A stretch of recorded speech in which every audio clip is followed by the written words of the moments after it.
TownHall Heroes.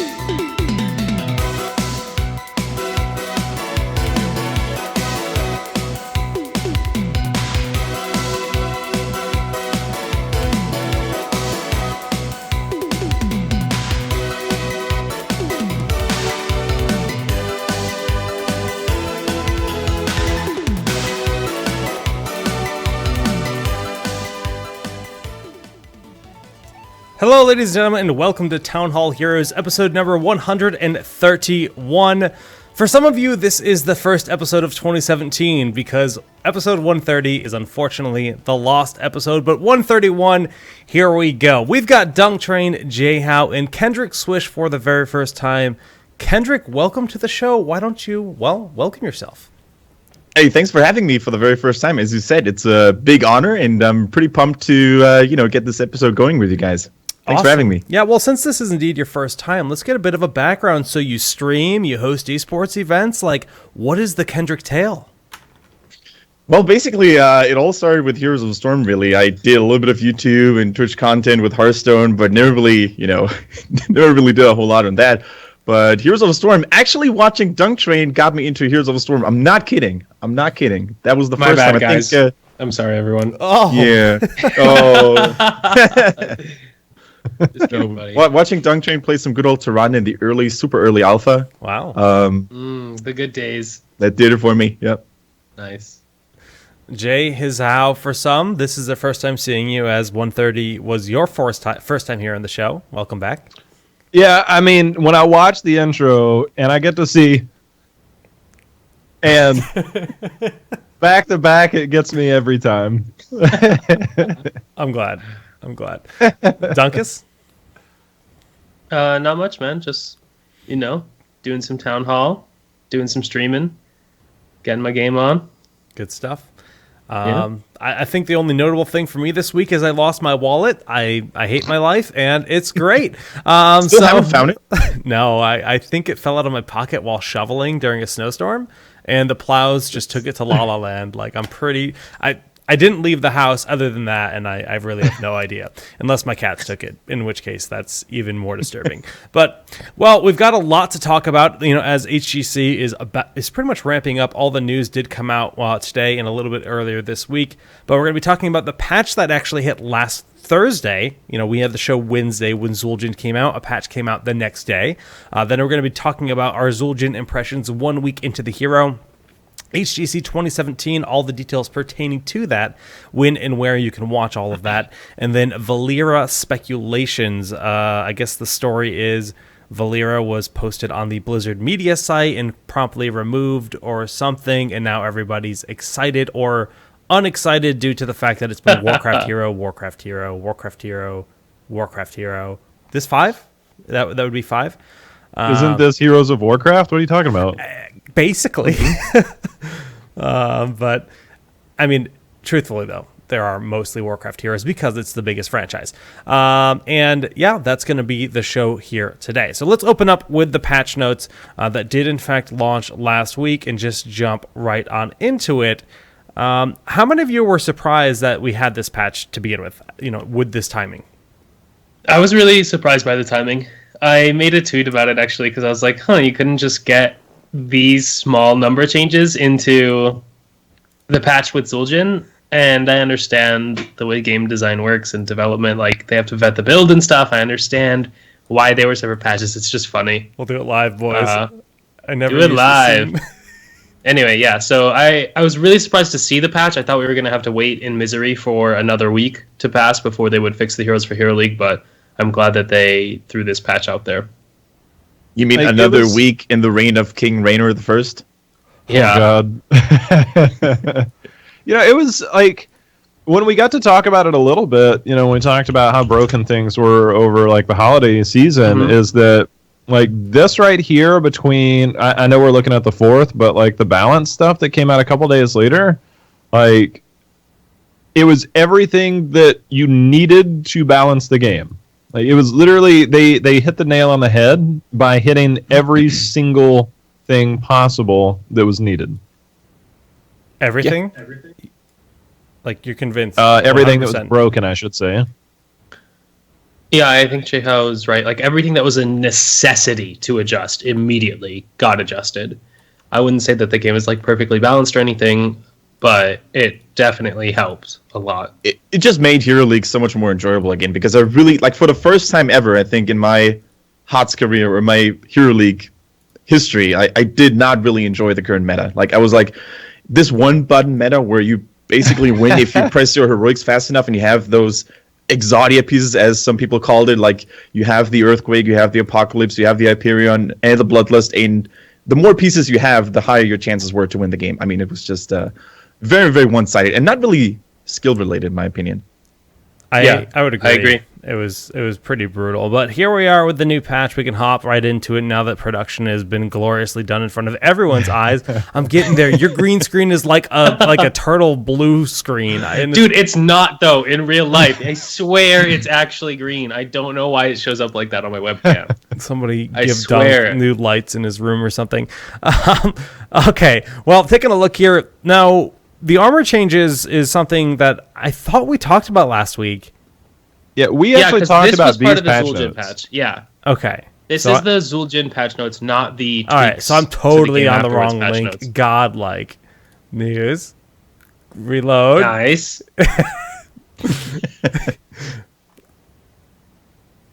Yeah, there we go. There we go. Yeah, there we go. Okay. On track, the Empower Sulfuris change is just a minor nerf to the overall damage of Ragnaros. Do you think Ragnaros is at a position where he needed some downscaling, Dunk? Oh yeah, he's still OP, but yeah, he Kendrick? needed that. You hit that Q, and you hit it again, and you heal yourself again, and you can fight 1 versus 5. I've literally seen a Ragnaros survive 1 versus 5 long enough for his team to clean up. Like, it's insane. Mm-hmm. Damn. Yeah, like I think anytime the enemy team has like right now in Hero League, it's really common to see like bruiser tank or something. Like it's actually pretty common because of how much Dahaka, Artanis, Thrall are seeing play. So anytime the enemy team has like 3 melee like bruisery heroes, if you can go Ragnaros and just spec into Q, it's absurd because the splash heals you and the damage is dumb. It's amazing. You know, when you say that, it really brings one hero in mind for me that should be up on that front line. Sir Uther. You're still trying to sell the Uther, huh? I'm gonna find next game. I'm gonna fix the screen. It's gotta happen. One day. It's gotta happen. One day Somebody's Uther gonna will figure out his rejoin us. niche. I mean, I hope so. I think he needs, honestly, probably a little bit of buffs for it to work out right now. For Uther, I just want like some sort of aura effect. I don't know, something that buffs his allies nearby while he's actually on cooldowns on his heals. Like, he just needs to have something, I feel, to kind of compensate the longer cooldowns. Like, if you compare him to other supports, it's just ridiculous sometimes. What if you get the Brightwing treatment on that? Kind of like when you spec into Emerald Wind or Malfurion when he gets the extra like mana or the extra passive heals like Brightwing got. So he now turns into like if both heals are off cooldown, then he passively heals X people around him or something. But And you pick it up at 10. do you think of a paladin just like farting heals all the time? That's a little weird. Like, it doesn't seem. It's No, not there's weird. a WoW aura that literally does that, Jake. Oh well. For Holy Paladins now. Excuse me. You know what I'm one of my pretty viewers sure. said the other day? Like, this Crusader aura from World of Warcraft, which gives increased mount speed. Like, how cool would it be to have something like that to really enable those quick ganks? I mean, obviously not permanent, but Johanna is the Crusader in the game, Kappa. But seriously, that's actually kind of a clever idea. Like, if Uther had a mount portion, like I think Uther's passive is really frustrating to me. Like, it's only active when you're dead. Like, I feel like that's something that could really be looked at. And something like, what if Uther couldn't be dismounted by damage? Like, that would be a really interesting effect because he has no other mobility in the game. And like, mounting is a lot weaker now because it's only 30%.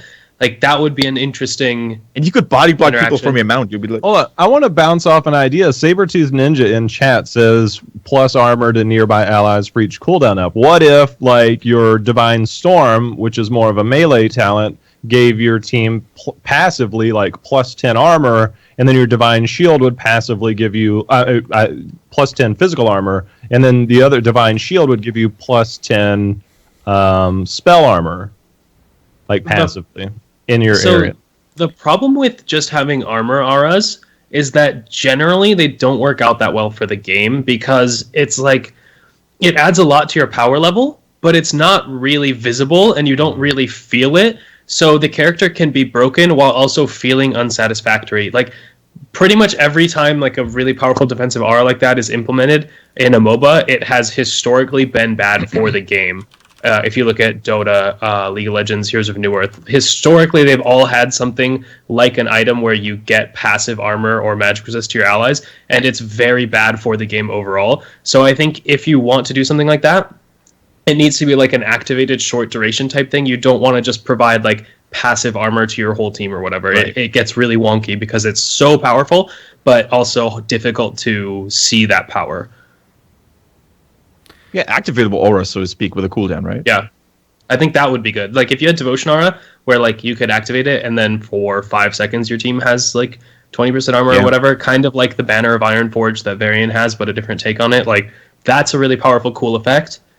And it would actually go into helping Uther, I think, like be even more of a burst damage mitigator if you had something like that. I think like I know we've got other things to talk about. What if like when it became active, it was like, let's say all your cooldowns are up, it would turn into like you would glow a little bit, kind of like Butcher's cleaver glows. I'm just thinking about like World of Warcraft and paladins having the mark, a mark of will, mark of whatever underneath them on the ground, right? They have that kind of just the paladin aura glowing beneath them.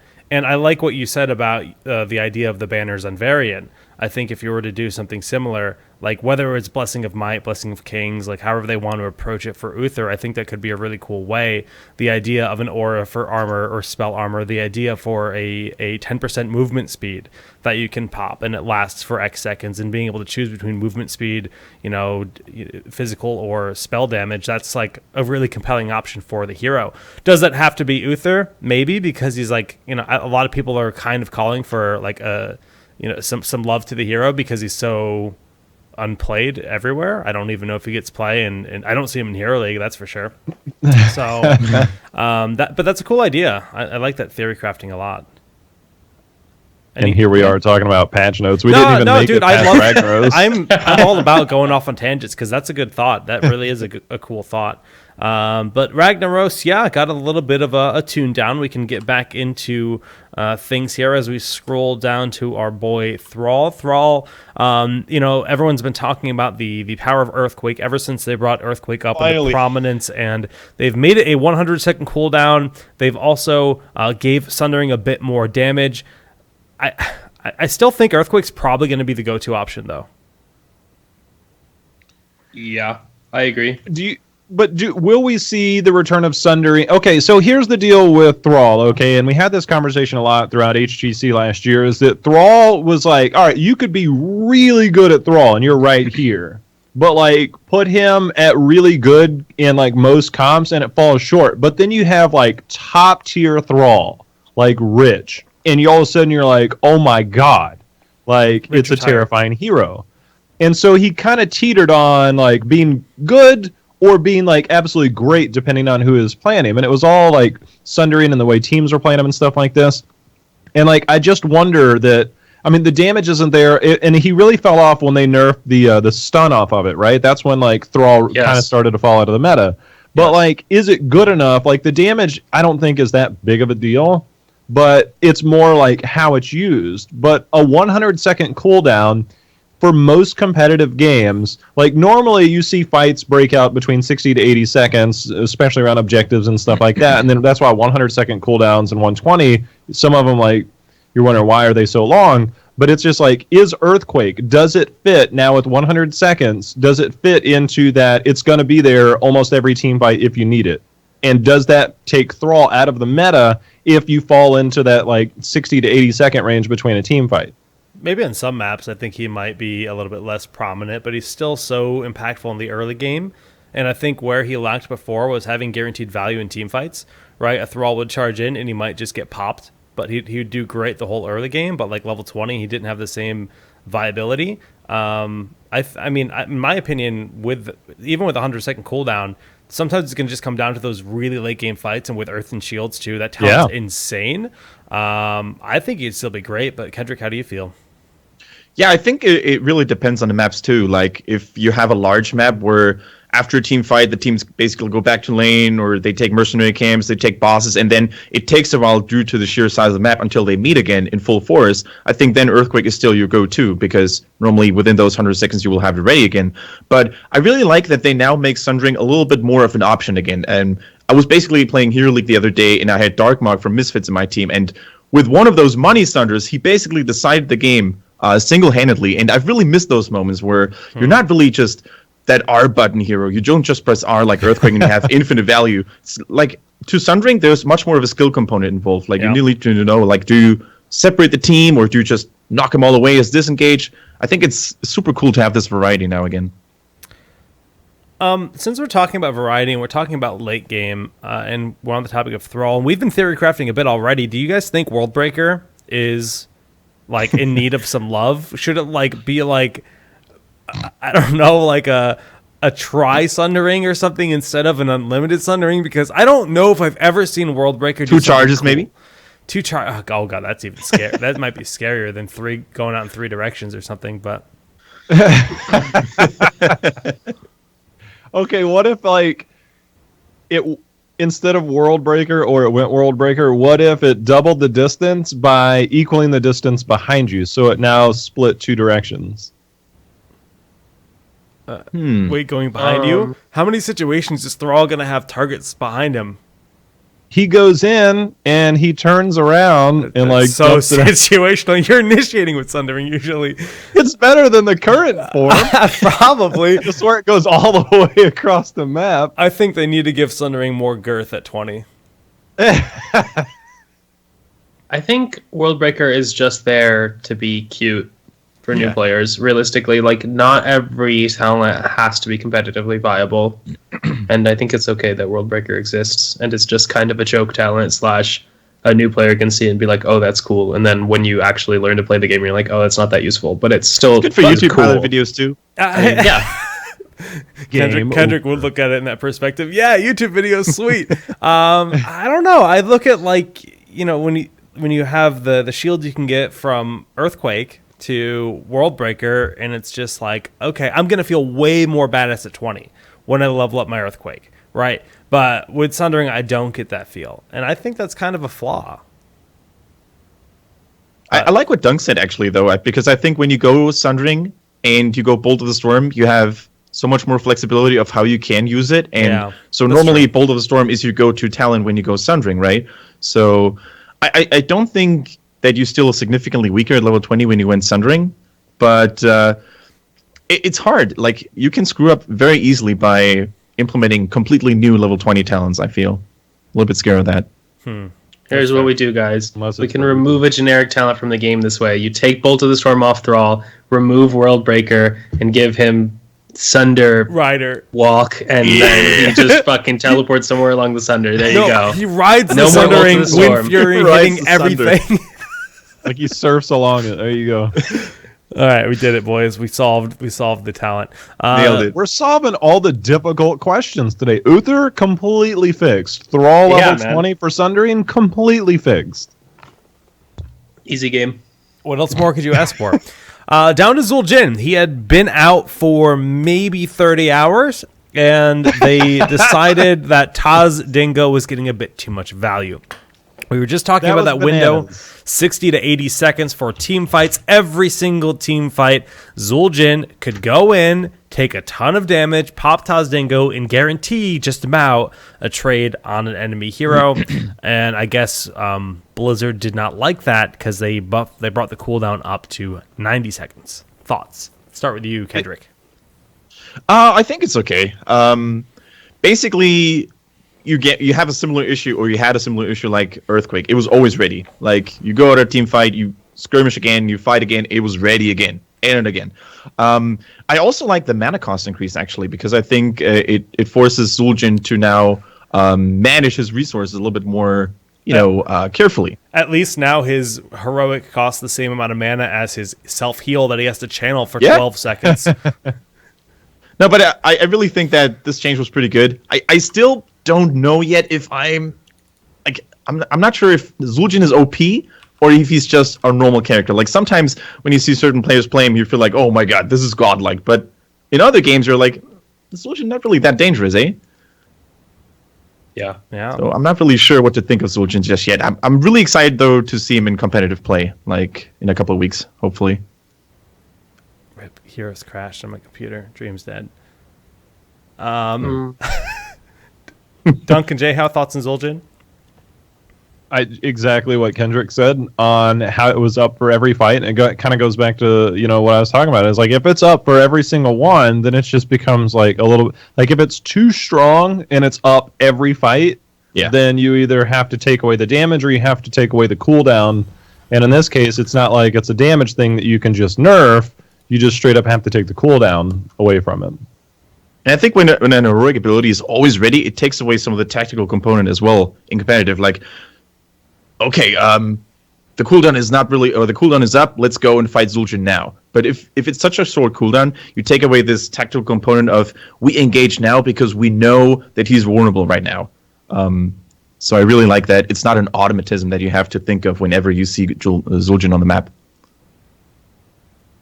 Yeah. I mean, if this is what they intended to release it at, then it seems fine to change it. Cool.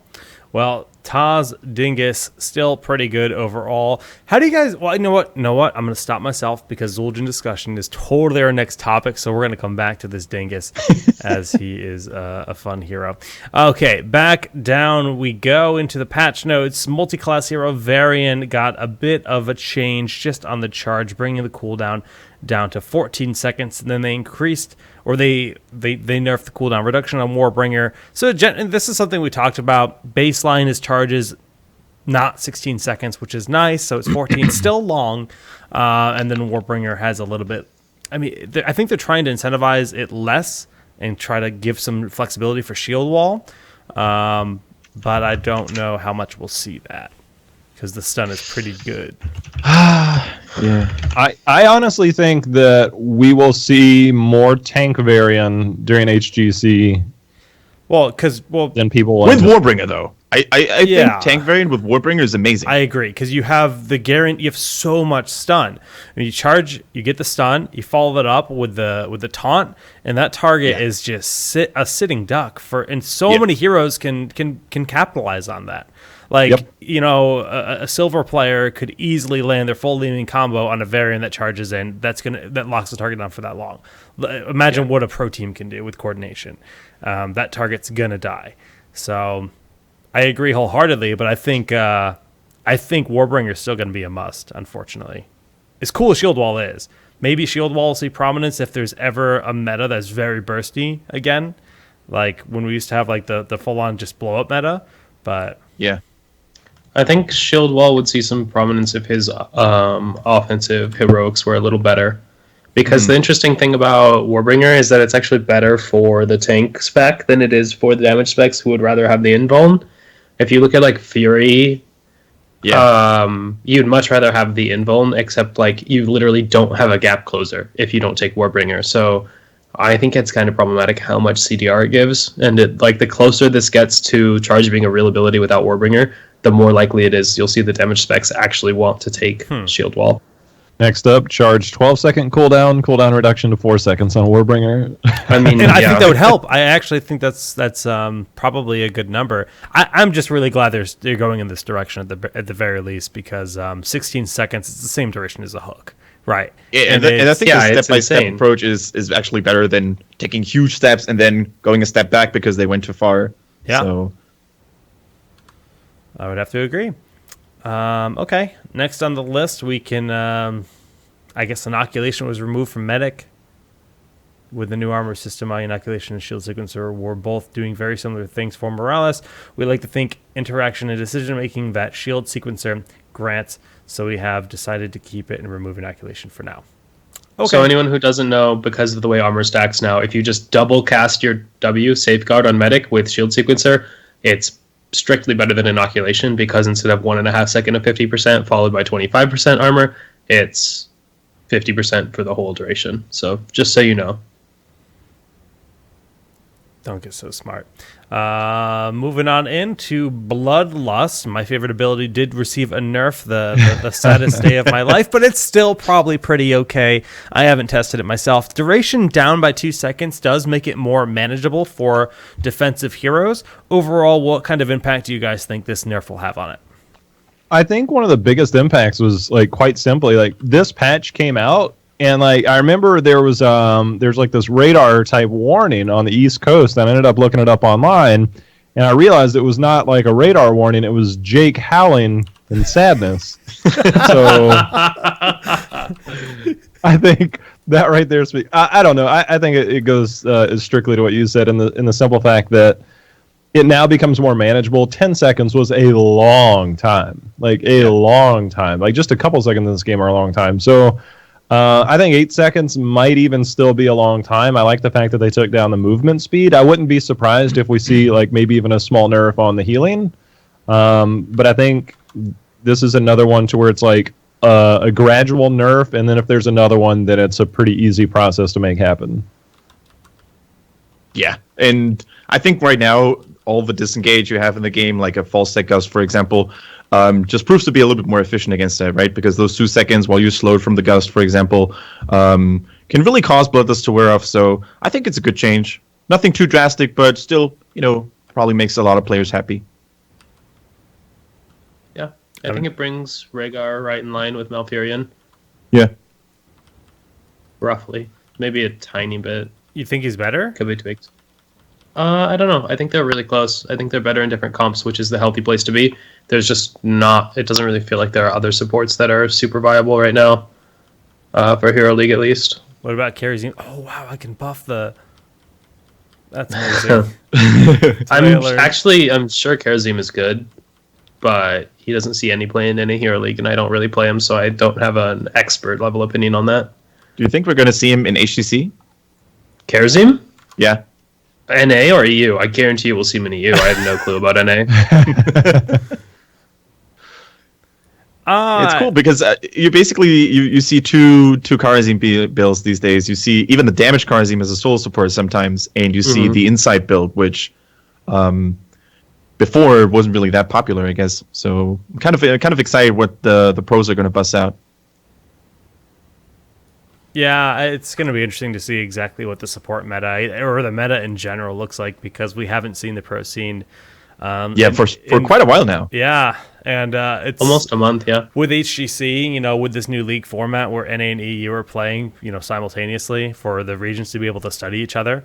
We've always had these kind of secluded regions, but that's a talking point I'm really excited for later in the show as we look at the little thing at the bottom of the screen. Oh yeah, we'll get there. Let's continue on with our patch notes as we go down to the Warriors. Dahaka, very prominent ever since BlizzCon. He really rose up from all of the regions, and we're seeing a bit of a nerf. So Primal Aggression just gives him this guaranteed lane clear, and if I'm not mistaken, basically 1W will no longer insta-kill a wave, right?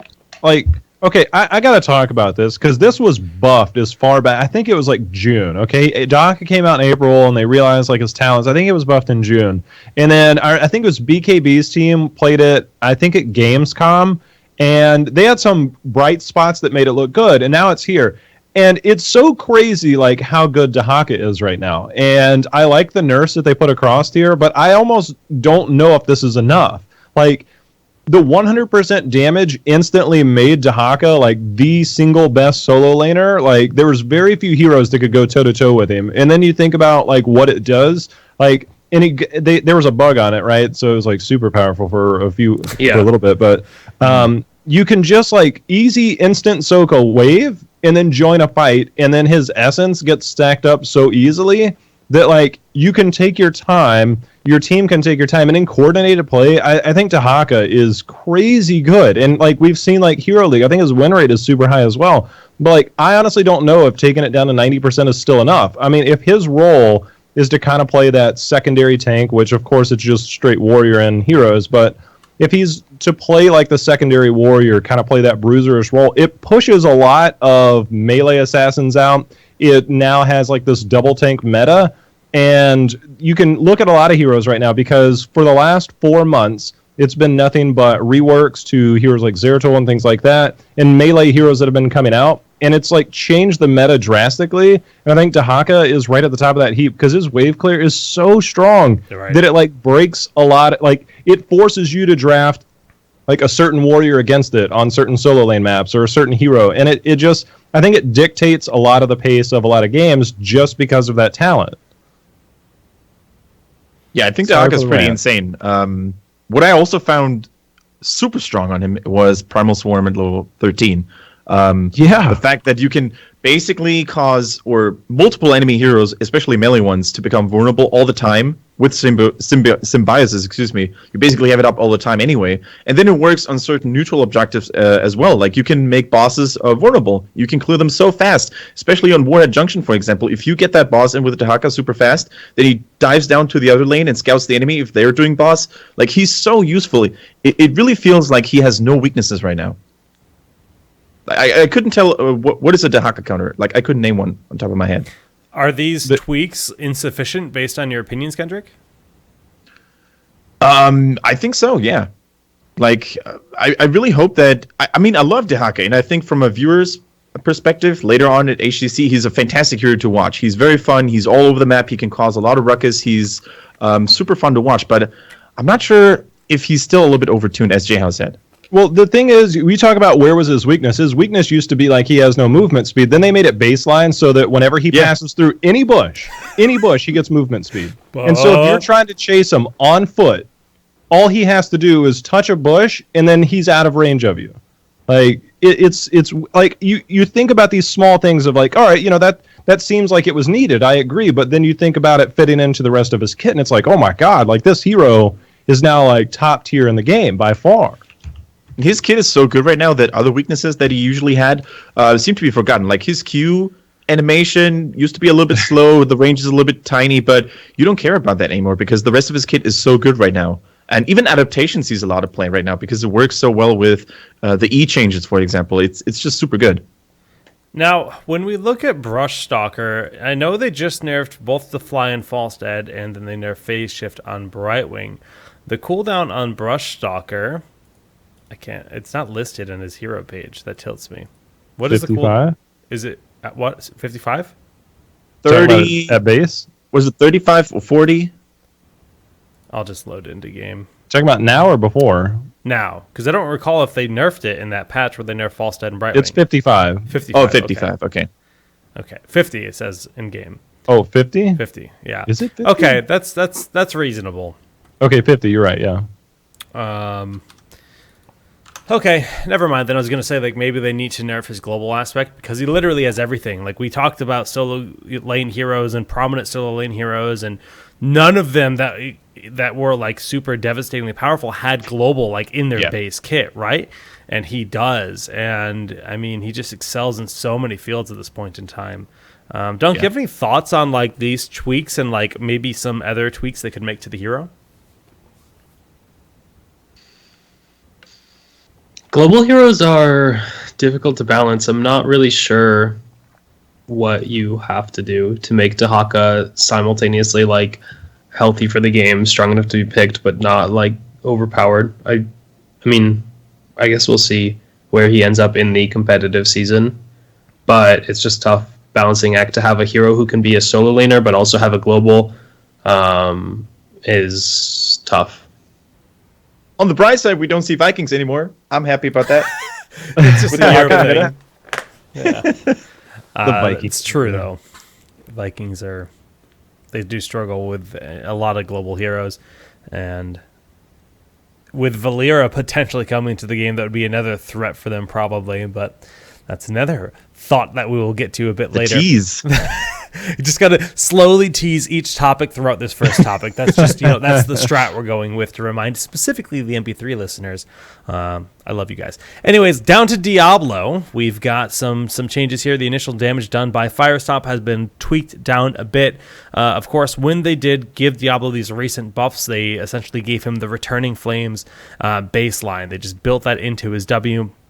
I think Blizzard has found this has been a little bit too much impact, too much damage, too much safe clear. Very good on like maps like Shrines as well, and they've lowered it down a sizable amount, honestly. and they've also Fire Devil. They've actually just reduced the damage on that a bit too. I think they find that Fire Devil at 13 is just like a guaranteed pick for Diablo, since he's always in the front, always just kind of doing all that damage, and they're trying to dissuade that from being a insta lock. Have you guys tested Diablo out since the patch hit last week? He's I still played broken. a lot. Yeah,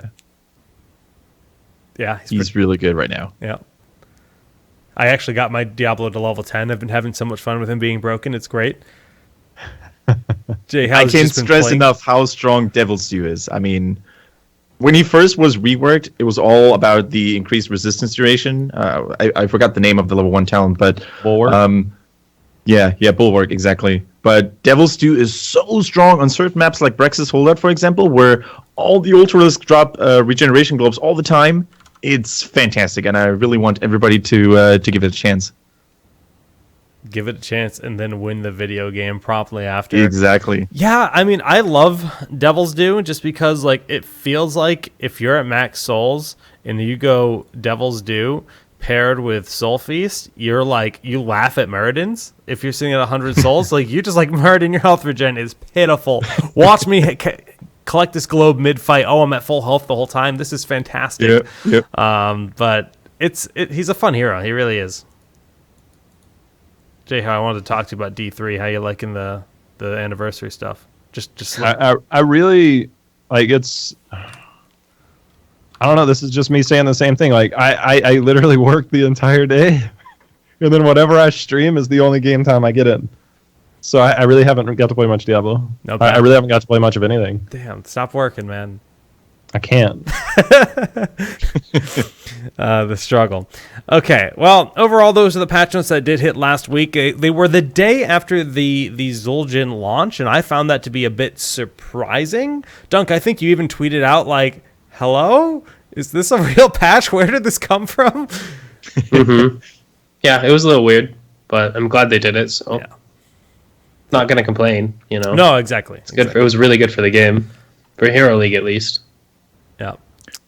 What is your opinion on the new Asmodan with the laser build? Have you guys tried that before? Or have you tried it ever since the change? You mean the best hero in the game? I've had the misfortune of having an Asmo laser build on my team. That is my experience of having laser build Asmo. Good.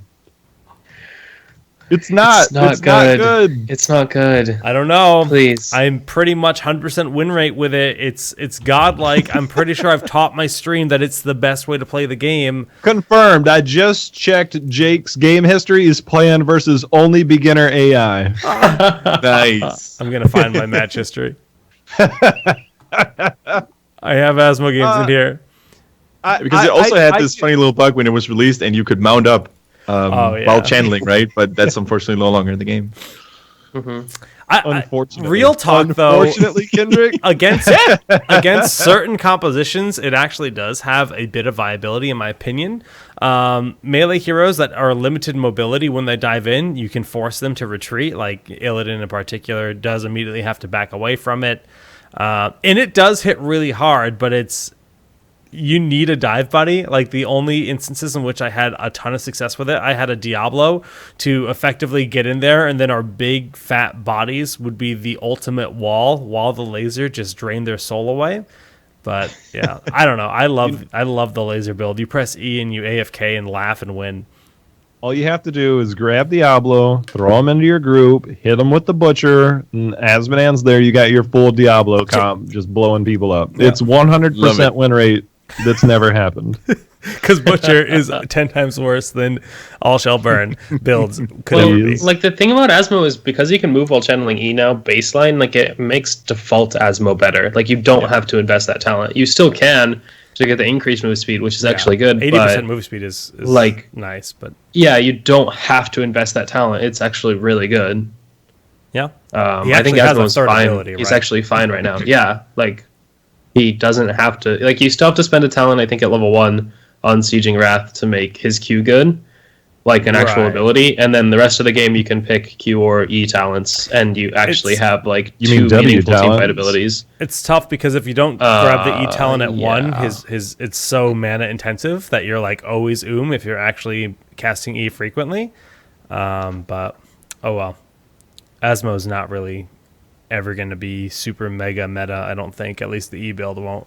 Maybe we'll see the Q build late game still in some maps, but that's Asmodome.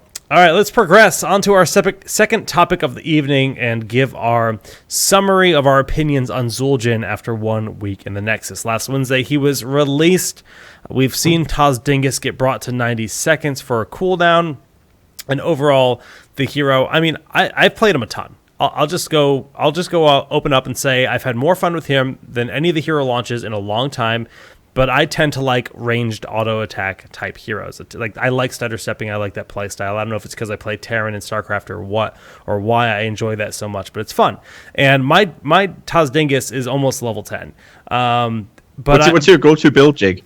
I tend to go 1 or 2 builds. I'll go the Q build where you get Q at, I believe it's 1 and 7, and you have guaranteed clear, you have guaranteed impact. Like it just gives them so much more presence on things like shrines, things like if you're trying to clear the mines quickly, if you're trying to clear Brax's holdout push, whatever it is, it's very good for that. And in fights, it's just safer, right? Easier execution. But in the event, I have a situation where I know I can build up my 120 auto attacks quickly. I will go the full-on just auto attack build because, for whatever reason, I primarily play quick match, right? I'm not playing him in Hero League. I see a lot of Samuro, I see a lot of Novas, and like you see their clones, you can just farm up autos on them, and like when you max out and you get that 20% additional range, he is disgustingly good. I think when you have that range, Taz Dingus is a monster auto attack hero, right? But he still has so many bad matchups, right? Anyone with burst, Zeratul, a Li Ming, whatever. They're nightmarish for him. And if you have to pop Taz Dingus just to survive, like you're doing it wrong. So I don't know. I think he's a really fun hero. I just don't know how good he'll be. But Dunk, what are your thoughts on the hero?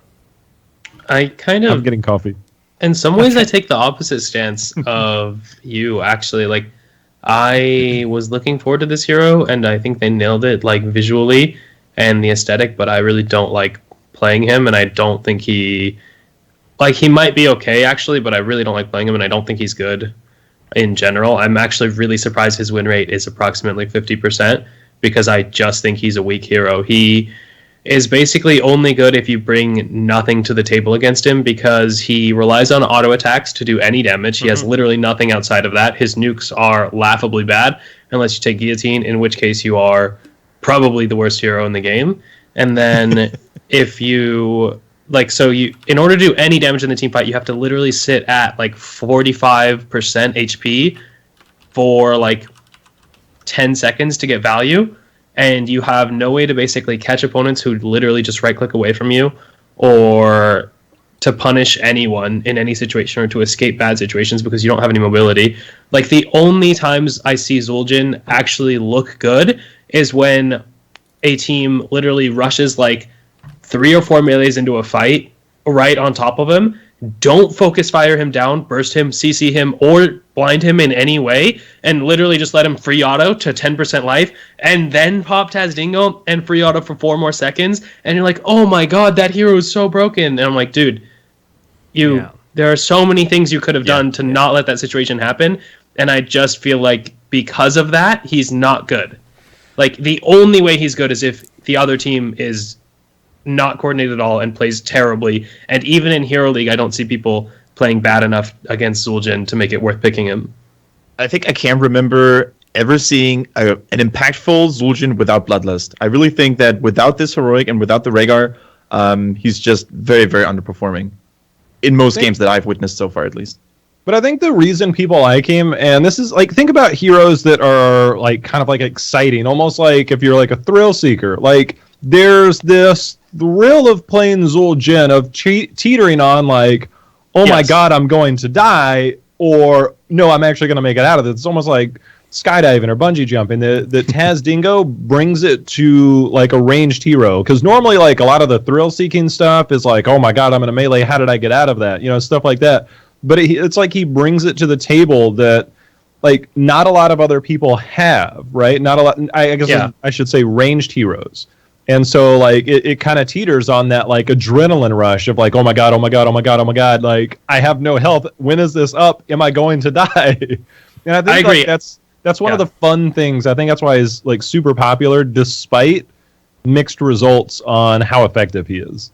Yeah, if you get a good team fight as Zul'jin, you feel like a god. You feel good, and that's something that's missing on like a lot of ranged heroes. That they're kind of level, like not that much adrenaline. Like, oh my god, went so hypey in that team. Like, I played Nazebo. I threw some spiders and got a decent wall.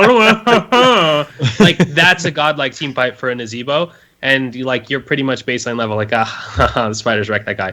Like on Zul'jin, you feel like a monster. You feel like you carried the game if you had a good team fight, even if it's the result of all these random factors going in your favor when they shouldn't have. So I agree with you. I understand why he's popular, and I understand why a lot of people like him. I'm not trying to diss those people or anything like that. I just think overall the character's not that cool. Kendrick? I kind of agree. I think I was a little bit disappointed from the voice, by the way. I think his voice was kind of weird when I first listened to it. I always imagined a troll to be a little bit more, funny and cheerful, but he's very serious. He's a very bad grim, guy. I'm the bad guy. Yeah. Yeah. But it might also be due to the fact that I'm an Alliance fanboy. After all, I mean, Makes sense. When he pops his E and the little jungle beat goes, that's really cool. that is amazing. That is probably the coolest. I like that a lot. Game. Yeah. It's very satisfactory, despite the fact that when I played him, I continuously forgot that I was supposed to use my E. Just ask Dunk Train. So that's my biggest gripe with the hero is I find that his E is like it's so freaking expensive, not only in mana but in time, right? Like 75 mana. Like before they changed the mana cost of Tazdingo, it actually cost more. 75 mana for basic ability is a lot, especially when his mana pool isn't that large. And so I find myself actively avoiding it at all costs, right? That is a move of desperation if I'm like solo laning. And again, when I play Tazdingo or Zul'jin, I will actually go the Q build if I'm stuck in that solo lane position. I find he does okay. He has enough poke and enough clear when you go the Q build, but I don't know. I think I think my last comment on him is when it comes to the pro scene, I don't see him being like a Vala, a Li Ming, like a standard ranged assassin, but I do see him being a last pick in scenarios when there's not a lot of burst. Yeah. And there's it's not like Dunk mentioned that he's all about auto attacks, which he truly is. But if you can land the perfect guillotine just it chops your head off. It utterly obliterates you if he's low on health. Those situations are hard to find, but I picked up Buzzsaw one game just because I wanted to give it a try. And the first game I got a triple kill. It just like they pushed our core and they wiped because Guillotine like triple killed, just rolled down with the Buzzsaw upgrade at 20 and just destroyed them. And like that's really fun and cool to think about. Because again, I felt really impactful in those moments, but I don't see him being I think he's a cool thing for the game. I think a really good addition to the game.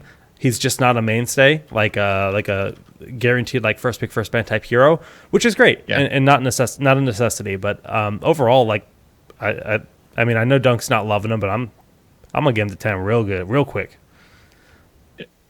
I think if you compare him to the previous releases like Samuro or Ragnaros, he's also a very balanced release. I really like that because I think a lot of people were kind of scared of another hero release after seeing Ragnaros one-shotting everybody, and Samuro was basically on another level entirely when he was released. So I think they did a good job with the way Zul'jin is currently right now. Yeah.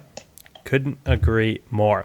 All right, let's progress to our third topic tonight, guys. We're talking esports, and well, there's been quite a bit of news coming out this week. The first bit of news, I guess, would just be on the side of the open division.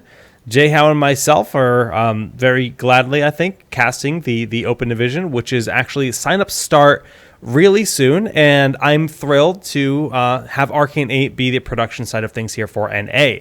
So if you guys are looking to compete in HGC, if you guys are looking to watch HGC Open Division to see what kind of new blood are rising, it's all going to be done here on the Arcane 8 channel. We're going to be producing all of that all year long. Follow Grubby and Tetcher We'll be doing that on Twitch. I don't know why I call them Follow Grubby, because it's going to be on twitch.tv/Follow Grubby as I read things. That'll be the European side, and those are staggered about a week. I think they're like alternating weeks is the way that it's going to work out on Tuesday nights, I think is the current schedule.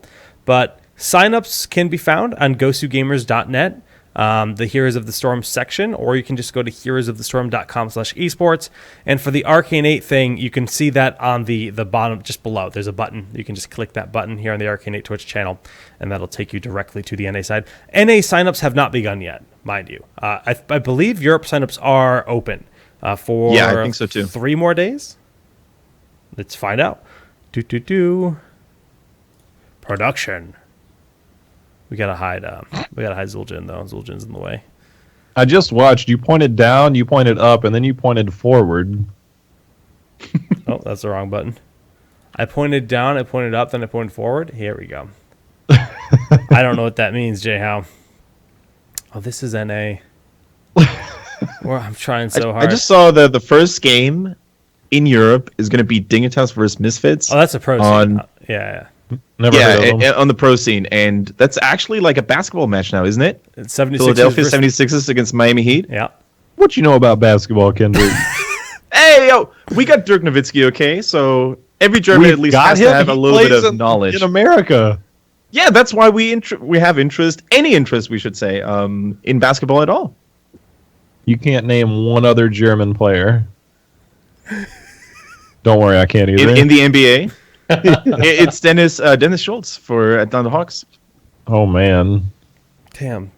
This is so confusing. He got you good, JHow. You got wrecked. Well, I'm pretty sure that guy doesn't play, so... Let's stop talking about the P sports here. I don't. It makes me uncomfortable. The physical sports. I know nothing about them. But really cool stuff. I'm just a big thank you to Blizzard for getting us involved in that. It's going to be a lot of fun this year with the Open League, discovering the new talent that exists. On top of that, today we had the news come out here for the actual HGC Pro side of things. And I totally had this open. And we know that our casters are going to be Dread and Gilly for North America. And then for Europe, it's going to be Kaldor and then Trixler, who has actually decided to pursue casting once again. When I met Trick many, many, many years ago, it was working for MLG on the production side of things. He was actually casting some of the StarCraft events for MLG. This was like, 5-6 years ago. And... he then went to work for IGN. He worked for IPL, who then got bought by Blizzard. That then turned into his CM job at Blizzard, working on Heroes. And he's moving away from being a Blizzard employee. He's actually stepped back. He's no longer officially Blizzard, as far as I understand it. And now he's going to be a full-on streamer, content creator, and caster. So big congratulations to him, because I'm pretty darn sure that's something that he's happy about. Yeah. And that's really cool. That's going to be the European cast. Kaldor is going to be moving to Southern California, joining everyone else. And those productions will be Friday, Saturday, and Sunday every single weekend. Europe in the morning Pacific Standard Time, and then NA in the afternoon. Craigasm. It's pretty cool. Gonna be good. And Yeah, then there's I saw the Korea as schedule. well. What time is it on Friday? 9 mornings and afternoons. Yeah. Yeah, okay. And yes, on the Korean side, it's Wolf and G-Clef. They're going to be casting from Korea. I assume from GOM? I don't know. OGN? Yeah. Okay. But yes, Kendrick, you're talking about the schedule, so we can look at that a bit here, and it all opens up with Dig versus Misfits. That's insane. That is insane. If you think back of the old Mind Sanity days, those teams always used to have a little bit of a rivalry going on. They always fought for top #1 spot in Europe, and to see these two giants really clash against each other in the first day is amazing. Especially since we haven't really seen a whole lot from Misfits on the big stage. I mean, they weren't at BlizzCon, obviously. It was Fnatic and Dignitas who represented Europe there. So I'm really interested in seeing how far they have improved, or how much they have improved, and if they're still at that top level they used to be. That's probably one of the most stable rosters ever. I Misfits? don't know how long they've been together, but it's been a long time. So I'm gonna make a sports reference, right? Because Jake loves them. So like on Sunday night, Like during football season, you get the premier game Sunday night, and during basketball, you get Sunday games and stuff like this. I'm just gonna say, like, first weekend Sunday night, Naventic versus Gale Force, probably the biggest rivalry in terms of conversations that they've had back and forth. I mean, at least on social media, there's already tensions rising. It's like primetime TV on Sunday night. Like, put it into perspective, right? If you're looking at esports and like entertainment, that's like primetime Sunday night entertainment right there. I want to see all the games. I'll probably watch all of this, but like that Sunday night is like what sticks out to me in the North American scene. I think it's really cool. Yeah. Yeah. So for me, the biggest thing on the screen that we're looking at right here, the thing that I want to talk about the most, that gets me the most excited, is the fact that Tempo Storm is now North America again. I even posted on Reddit when the announcement was made that Tempo Storm had picked up Murloc Geniuses, formerly Astral Authority, that like this, it brings me joy. And I don't know if it's just because like I've got this, I'm kind of like the kind of guy that reaches towards old school things. I hate change. And the Tempo Storm C9 rivalry was when I was like that. I cast you guys like almost every night, it felt like, you know, with Major League happening, the ESL Major League, and then that was the first BlizzCon, and that's when NA was actually like doing well, and that's when Heroes was like, I don't know, it was like it was the glory days, right back when the Heroes was just a new baby. And I always think back to that era, and I think of Tempo Storm as like this force that was like a force to reckon with, because they were. And I'm hoping to see their return to North America have, you know, come to fruition. And I couldn't see any team except for Murlocs to carry that banner, because I feel like Tempo Storm exuded like a certain feel, like a certain, they captured just this very specific personality as a team. And I think the Murlocs guys are very deserving, and I'm excited for them. So congrats to them, and I'm pumped for that. Dunk's just like, no, C9 was better. C9 was better. And they were, because you guys won BlizzCon. But I have a Tempo jersey, and I don't have a C9 jersey. That sounds like a mistake. Actually, wait, no, I do have a C9 jersey. I lied. I forgot about it. I think I might have put it in storage, you know. Little known fact, Dunk still wears his Cloud9 jersey to bed. That's true. Every night. He has a little teddy bear with a C9 jersey on it he cuddles with, too. In fact, all of my room that you can't see from my webcam is literally just covered in C9 jerseys. My bed, my pillow covers are C9 jerseys. My bed sheet is C9 jerseys. You know, underwear, pajamas, C9. Yep. It's just. Did you like take a a Selsun blue bottle, paste over it because it's got similar colors and have C9? Maybe, JHow. How do you know it's in my shower? Oh, you know. Well, there's going to be a lot of good hero stuff to watch in 2017.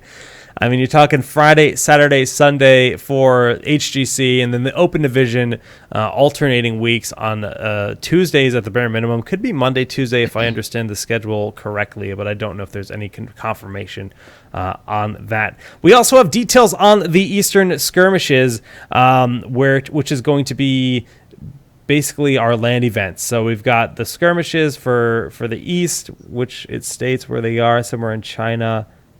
Totally can't find it and forgot. But I do know it's going to be IAM Katowice, and then the global final will actually be DreamHack Summer in June. So March, the beginning of March is IAM Katowice, I believe.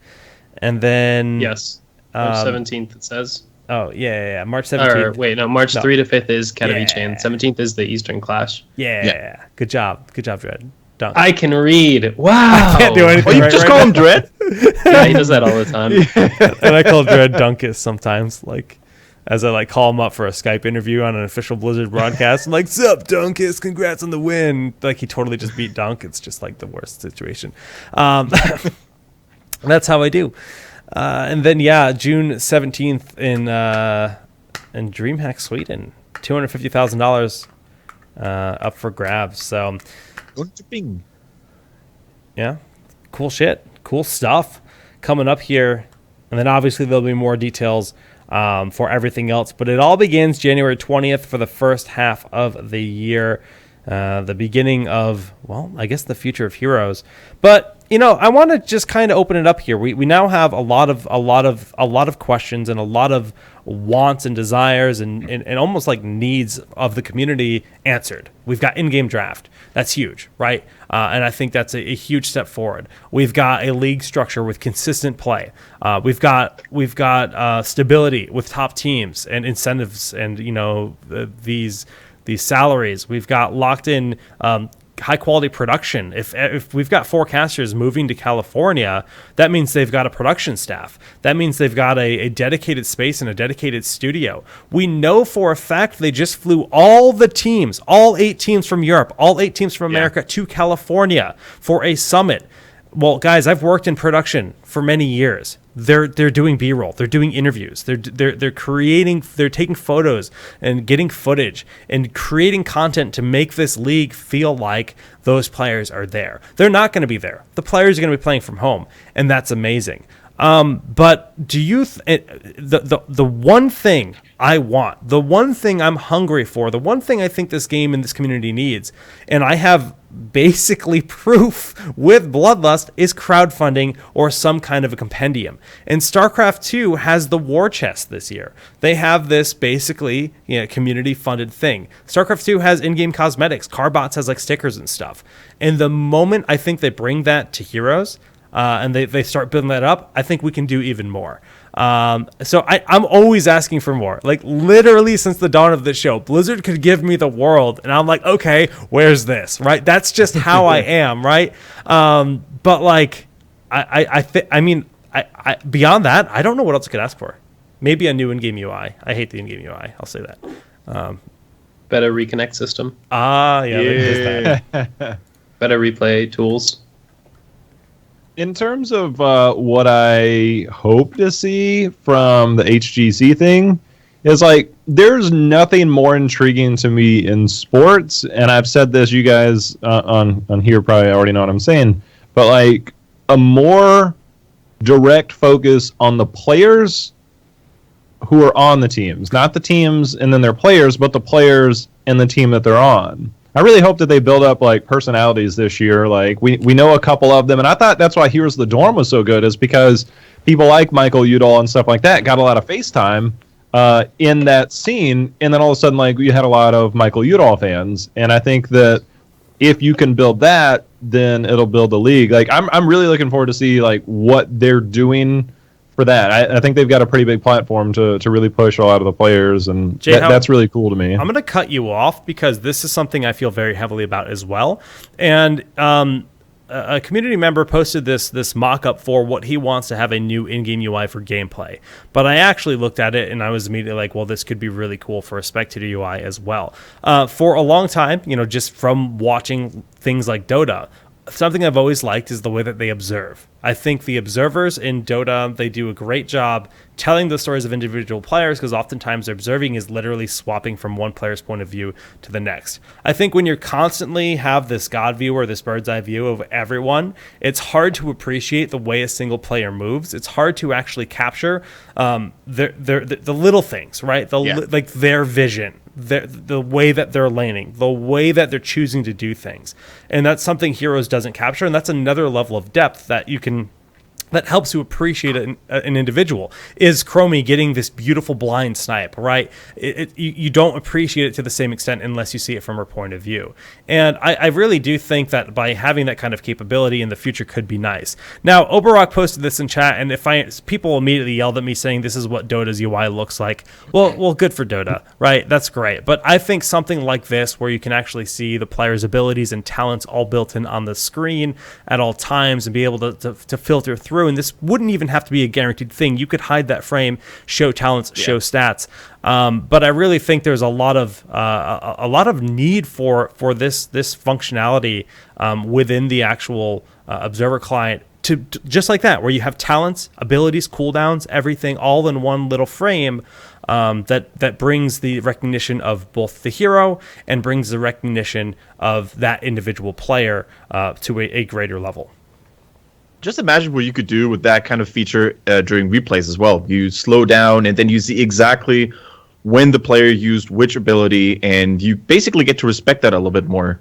I just imagine JHow now being like, boom, and there he goes, and uses the Bulletstorm, bam. And you see the cooldown connect too, and like there's like a lot of like things that are just satisfying to watch. You can see that in the game. You can see the cooldowns. You can see that in the game. Depends on the UI you're using. Yeah. And a lot of the UIs that are used in tournaments do not opt to ever have the player flame selected. And the other issue goes beyond that. It goes towards the observer and the way that they control the screen. And right now, when you like, in theory, it's keys 1 through 10 for 10 players, right? You know, player 1 far left, player 0 far right on the actual screen. And it doesn't always function as cleanly as it should, right? Sometimes the game will actually lag as you're swapping from one team to the next because it's giving you different vision. And then additionally, the red and blue will swap sides and stuff because you're always the blue team, right? That's like kind of how the game's designed. You're always looking at blue's vision. So if you swap through 6 through 0, it's going to flop blue to be the right side. And like those are the things that need to be worked out from that to make that UI as sexy as it could be. But I just think like that's like the next step towards, you know, leveling up here as esports, in my opinion. Shout out to Oberok for making that mock-up. I know he's been working on a bunch of cool mock-ups and stuff. So I always like looking at that kind of content. You know, I love, you know, fan-created ideas and stuff behind specifically in UI and, you know, leveling esports up. But cool. HGC details, again, January 20th. For the beginning of the Pro League, and be sure to check out GhostUGamers.net to sign up if you guys want to play in the esports divisions. We'll get you guys fancy links here on the Town Hall overlay for future episodes. And be sure to follow the Arcane 8 channel here on Twitch if you want to watch the live broadcast for NA with me and JHow. But let's move on to... go ahead. Since I have this platform, I want to just say that the last half of last year, the single best player in North America that nobody talked about that much because he's a quiet dude, and who I guarantee you, if people pay attention this year, will be regarded as the best player in North America, is Tomster, and it's going to happen. I'm saying it right now before it starts. The dude is amazing. His stats back it up. His gameplay backs it up. And I'm telling you, if you want to watch somebody turn into a legend, Tomster on Naventic, man. Straight baller. Dunk, how do you feel about that statement? Dude, I will pull up the stats from the last 2 regionals. He, like, and we can't just base it on stats, but if we even look at the summer stuff, but, like, watching him play, what he does for his team, and how he does it, like, I honestly don't think there's a better player. He's good. I don't know if he's like far and away the best player in North America. This year he will be. The same way that we looked at Rich and stuff like that. All right, I'm gonna go. Okay. I don't agree with that. I don't think that's true. I don't think you're not arguing that he's on Rich's level or whatever, right? No, I you're just saying that like him how as, he's gonna be NA's Rich. I don't think so, man. But maybe. I mean, I don't think it's that likely. I think when you put him on a team, like, he's still on Naventic, right? I didn't miss some kind of news. That's a team where I feel like he's going to almost get, like, resistance within his team to be able to feel like that god, right? He's got other playmakers that are going to force him to almost play reserved. And if he goes too hyphy, he tries to be that god playmaker, and Zuna's also doing the same thing. It could have harmony. It could have disastrous results. Like... I think in that team, I think if he was on like a different squad, I might agree with you more. But I don't know. I guess we'll find out. Versus Gale Force Esports this Sunday night. Or next Sunday night. A couple of Sundays away. Wow, Jake. Wasted the I want to make the same statement about EU. Going similar to what JHow just said. I think Eternal is going to nail it this season. Like, this guy has been grinding the Grandmaster Hero League like crazy, and I really think that he wants to show everybody that him and his team, Trick Esport, with Alex Proji, for example, and Crosby, like, I think that's the team to look out for this season. Yeah. Interesting. It's gonna be fun. Yeah. What other teams got picked up? I don't think... In Europe, it's looking pretty good right now. Yeah, Trick Esports. who With I Trick had- Esports, Team Expert, which is like a local electronics chain. It's Okay. pretty popular in Germany and other parts of Europe, actually. And the only team that don't have a big org backing them up is Diamond Skin and Russian Circus. I still can't believe that Russian Circus won't become Virtus Pro. I really hope that at some point they're going to get back into the game. Yeah, I mean VP was in the game for a long time, and Yeah. they had a lot of success in the early days. But okay. Well, obviously there's still some orgs that could reach in and pick up these last few teams. I don't know if there's a rule in place like that would prevent a team from getting sponsored once the league begins or anything like that. I have not read the HGC rule book, but that's something we can continue looking towards in the future. Any final thoughts on HGC for tonight, guys? I'm excited for what it's going to bring to Heroes. Hopefully the consistent competitive play and ease of access, ease of viewability, consistent schedule really levels it up. That's my hope for this year. I'm pretty much on the same boat. I think that this can do nothing but good for not only like North America and Europe, but for global competition. Like I think it's just going to be all around an excellent year. Yeah, super excited, and I want to give a big shout out once again to Temple Storm for staying in the scene when other orgs basically left the ship, and I really gained a lot of respect for Temple Storm for constantly looking out for new talent and just basically staying loyal to Heroes of the Storm esports like that. Yeah, I think that's like largely Reynad and Dreadnought basically, persuading Reynad that yes, there is a lot of value in this game and to continue investing in it because Right. it's it's not like it's free to have a Heroes team. Even if there's a salary involved from HGC, it's still not free to be a team owner, right? There's not only costs, there's risks with players going rogue and causing damage to your brand. Like there's a lot of things that have to be considered when you are putting a player under your umbrella, and the fact that he's continuously done this and had a lot of talented, worthwhile teams under his back. This is their third squad. I say a lot, but compared to some other orgs that have had way more changes, it's not that bad. Yeah, I'm pumped. I'm really really happy about it. But let's move on to Valeera.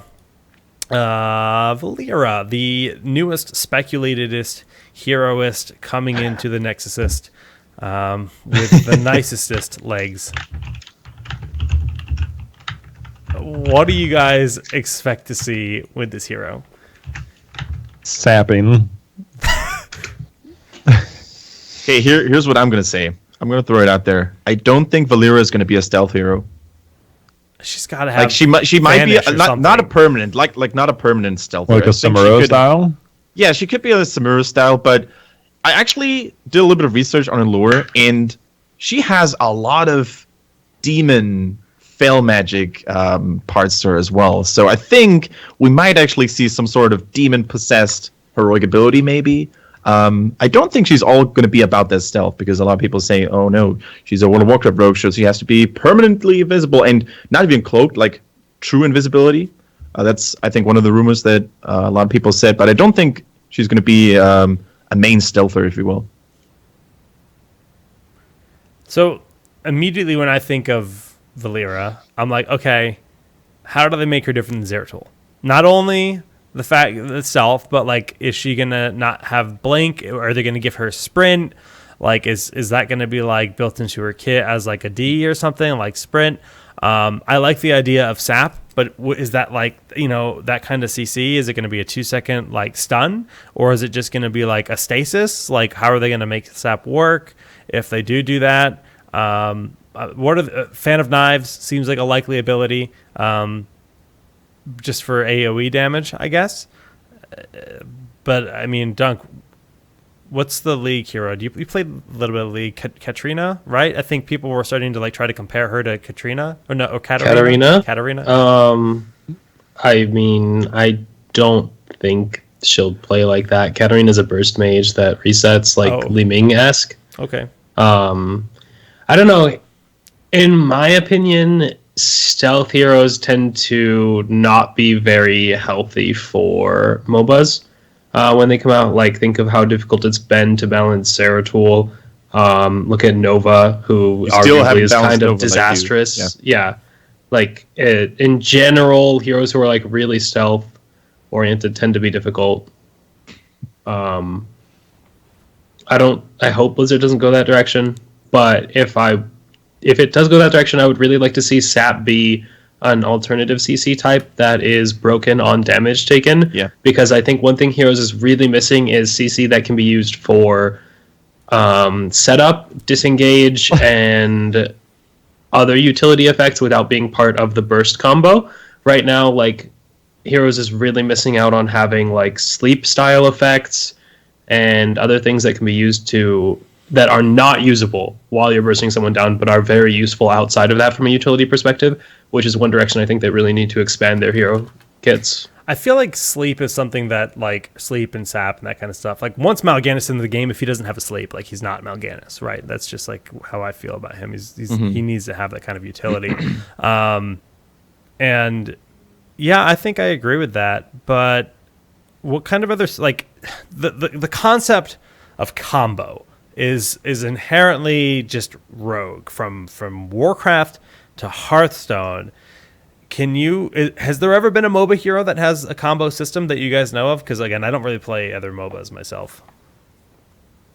There are variations on like marking a target per times you hit them or something, but in general, the combo system doesn't end up being very robust because you don't have enough abilities to have interesting generators and spenders, if that makes sense. Like, it's how you only have like so many buttons in a MOBA. How do you get enough generators for it to matter which one you choose, or enough spenders for it to matter which one you choose? Like, it's difficult. I mean, there are a lot of like mark and consume marks and stuff like that, which you could easily retheme as combo points. But like a full rogue system where you have like combo point generators and then different finishers is difficult to use. Li Ming would fall to our closest combo hero, right? Like her level 20 talent that for each ability you use. Oh, yeah. Like, okay. Talrash yeah, but... And it's not necessary. Like you said, there's not enough abilities that you're just thinking, oh my god, I've got to spam all these to get this power out of it, right? I mean, there's a few ways to do it, probably. Kendrick, what do you think? Yeah, I think, the rogue class from World of Warcraft offers a lot of cool stuff that you can put in the game, but as we said earlier, with other heroes that are kind of cloaky, stealthy, like Zeratul and Nova, it's extremely hard to balance around that. One thing that I could imagine is maybe something like a smoke bomb. You drop the smoke bomb and you become untargetable for a short period of time. It allows you to have a little bit of an escape. So just vanish. Like vanish, exactly. What if something? Maybe you can apply different poisons. I mean, that's also an element of the rogues that you kind of can apply, like different poisons, like you deal more damage to wounded targets when you mark them, or you have like more ability damage with a poison. Something along those lines I think is pretty neat. What if... Okay, so I think Rogue is the one class I've never played in World of Warcraft. I've played them all. I'm not a big melee hero fan. Like, and correct me if I'm wrong, but when they go stealth form, they have slower movement speed, right? Yeah. Not anymore. They used to. Oh, not anymore? They don't anymore. But what if that was the case? Like, if you use stealth, you have like 50% movement speed reduction. So they would need to have massive damage increase when coming out of stealth. Just base kit. If you're going to do that, they're like, you need ambush. Like, maybe it's like a different form, but at that point you're choosing that to be a stance. The moment that you have a different variable, stealth becomes a stance rather than an ability, and that stance should have different abilities in that kit. Right, you're sacrificing for the ability to do burst damage, essentially. So it could essentially be, if you're stealth, you're slowed, but when you use an ability or something, you're granted movements. So let's say one ability is to sap. So like you're granted like 50% increased movement speed for 3 seconds, but you don't lose invisibility. But if you use like an attack ability, you become uncloaked and you still get the movement speed. I don't know. We're all speculating, and the hero's already built, but I think that would be a cool thing. Yeah. I mean, we're just trying to like guess and see. But I think we all agree that like we're fixing her before she's a problem. Do you think she will have that shimmer like Nova or Zeratul, or do you think she's going to be truly invisible? Depends on how they approach it, right? If it's not part of her kit, and you're talking about vanish as like maybe vanish is her E or something, I think she should not have a shimmer, right? If it's gonna be like 4 seconds of cloak or whatever, kind of like Eyes in the Dark, but better, right? Because Eyes in the Dark, you can see the shimmer. I think Samuro has the 1 second. Yeah, on Yeah, Moonwalk. yeah. Since the I tech mean- is there, I think there's definitely a chance she has a not shimmer factor in some way in her kit if she I has agree. stealth. Yeah. But it'll I be just- interesting. From a personal perspective, I'll be glad when we're done with this like 6-month melee hero kick. Like literally Zul'jin. since yeah, right, but like he's the anomaly, right? Yeah, But since September, we've had Yeah. nothing but melee releases and melee reworks. So- Like those have been the biggest ones. I think the biggest complaint, and Dunk would definitely sympathize with this, is the fact that there's still only 10 supports in the game. We've got like 21 assassins. We've got like 17 warriors, something like 17 specialists, which are just different flavor assassin. And then you've got 10 supports. It's like, give us 7 supports in a row, please. Like, I wouldn't say no to that. a lot of people would, though. A lot of people would be pissed. This game is boring. Nobody plays support. Now, here's the thing. Yeah. Lore-wise, Valeera was a companion of Varian Rin. And Varian Rin is a multi-class hero. Do you think there's any chance that Valeera might be a little bit more flexible in terms of playstyles I than you hope might so. think? I would Yeah? love for her to be an outlaw rogue. I don't think that's like her, so it doesn't make sense for it to be Valeera the rogue who can go outlaw. But like an outlaw rogue is like way more interesting for me. She's not than, going like, to be just a she's not subtlety going to be a rogue. pirate RNG rogue. Like, I know, Like, but I that's not want a happening. pirate, Jake. Well, then we can get Van Cleef or something. Someone in Twitch chat just said I look like Seth Rogen. He said, "Why is Seth Rogen hosting this show?" So here we go. But That's funny. nice. That's actually Basically the like same. if I Yeah. search Seth Rogen in my Gmail from all the comments I've had on YouTube, like I probably have like people have said I sound like Seth Rogen like well over 50 times on my YouTube videos. that's good, man. Or Obama, whichever one. That looks the same. Yeah. Yeah, Jake looks totally normal right now. I actually can't tell the difference. Well, just gonna. I mean, the lighting's a little different. Yeah. How'd your lighting change so much, Jake? Yeah, I don't know, but Yeah, I don't know. Valeera, hopefully she'll be cool. Yeah. I mean, it's hard to say. You never know what's gonna come out. I feel like like you could have told, I think, the community the names of like the last 5 heroes, and they wouldn't have come even close on kits, except like maybe Ragnaros. They would have figured out something like Molten Core. But in general, it's just really hard because there's so many different ways you can build a kit, and it can still work with the. By the way, thematics. was I the only one who thought that in Variant's trailer it was Jaina who was narrating the whole thing? Because I always thought it was Jaina, and now people are like, hey, it was actually It's Valeera who told the Valeera. story about it. Dude, they're I have breaking no it down clue. by like voice actress and everything. I'm Yeah. like, I Yeah, have That's no intense. clue. Dude, I am not about that life. Like, I like games and stuff, but like, I'm not about to go research who did the voice acting from like this game to that game, and like, does it fit in this? Like, no, Yeah. man, that's not me. So- but props to those people. I guess like she was in the arenas with Varian and Rhaegar back when they were like imprisoned and stuff, and Right. so that's like she has a tie to Varian. Like she probably loves him. She's probably Anduin's dad. That's why Anduin's blonde. And that we're if it hasn't been shipped yet, get on it, guys, because. Okay. Well, yeah. Who knows? Obviously, it's not been confirmed that Valeera is in fact the next hero. There was supposedly a leak on the media site where they posted that, and supposedly all of Reddit was immediately just like, "Well, Valeera's the next hero, guys. This is great." You know, that's how Reddit does. So we're gonna do the same thing because we're just literally Reddit the show. Wait, can I just start trashing you guys for no reason then? That's how Reddit works. Yeah, just spitball at me. Go. Listen, Dunk Train, your beard is an inch too long. I'm sick of it. I think it is the worst. I mean, like, I'm Reddit right now. Like, what? I will find the smallest little thing. Yeah, Did I say she's Anduin's dad? Totally meant mom, but okay. Sweet.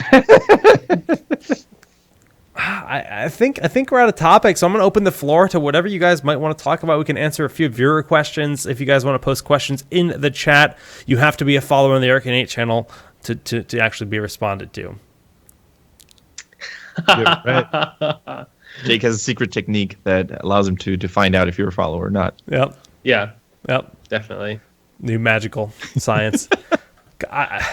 Also, So if you were Dustin Browder's successor, what hero would Dustin you have said? Sprouter.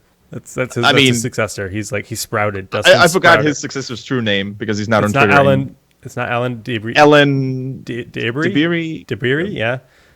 Alan Debris, and so Dustin Browder makes destructible rocks. So he's Dustin the Rock Browder, and now we have Alan Rock Debris. Because rocks, when they're destroyed, they make debris. Ah, Oh my I God. tried so hard Jake for is a that. genius. Which hero would you have put in the game, Dunk or JHow? Put in the game like new hero. Yeah, like new instead of character from Valeera, all like lore if and stuff. you had the choice. Ooh. Like, let's assume you just had control and could put any character in from any Blizzard universe. I would put... that's a tough one. Probably Diablo 2 Druid in the game. That's what I would put in the game. Ooh. The weird I bear. would. I have Yeah. two.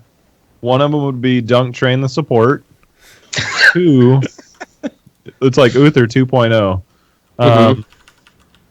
And then mine was always like, I want like Mephisto from D2.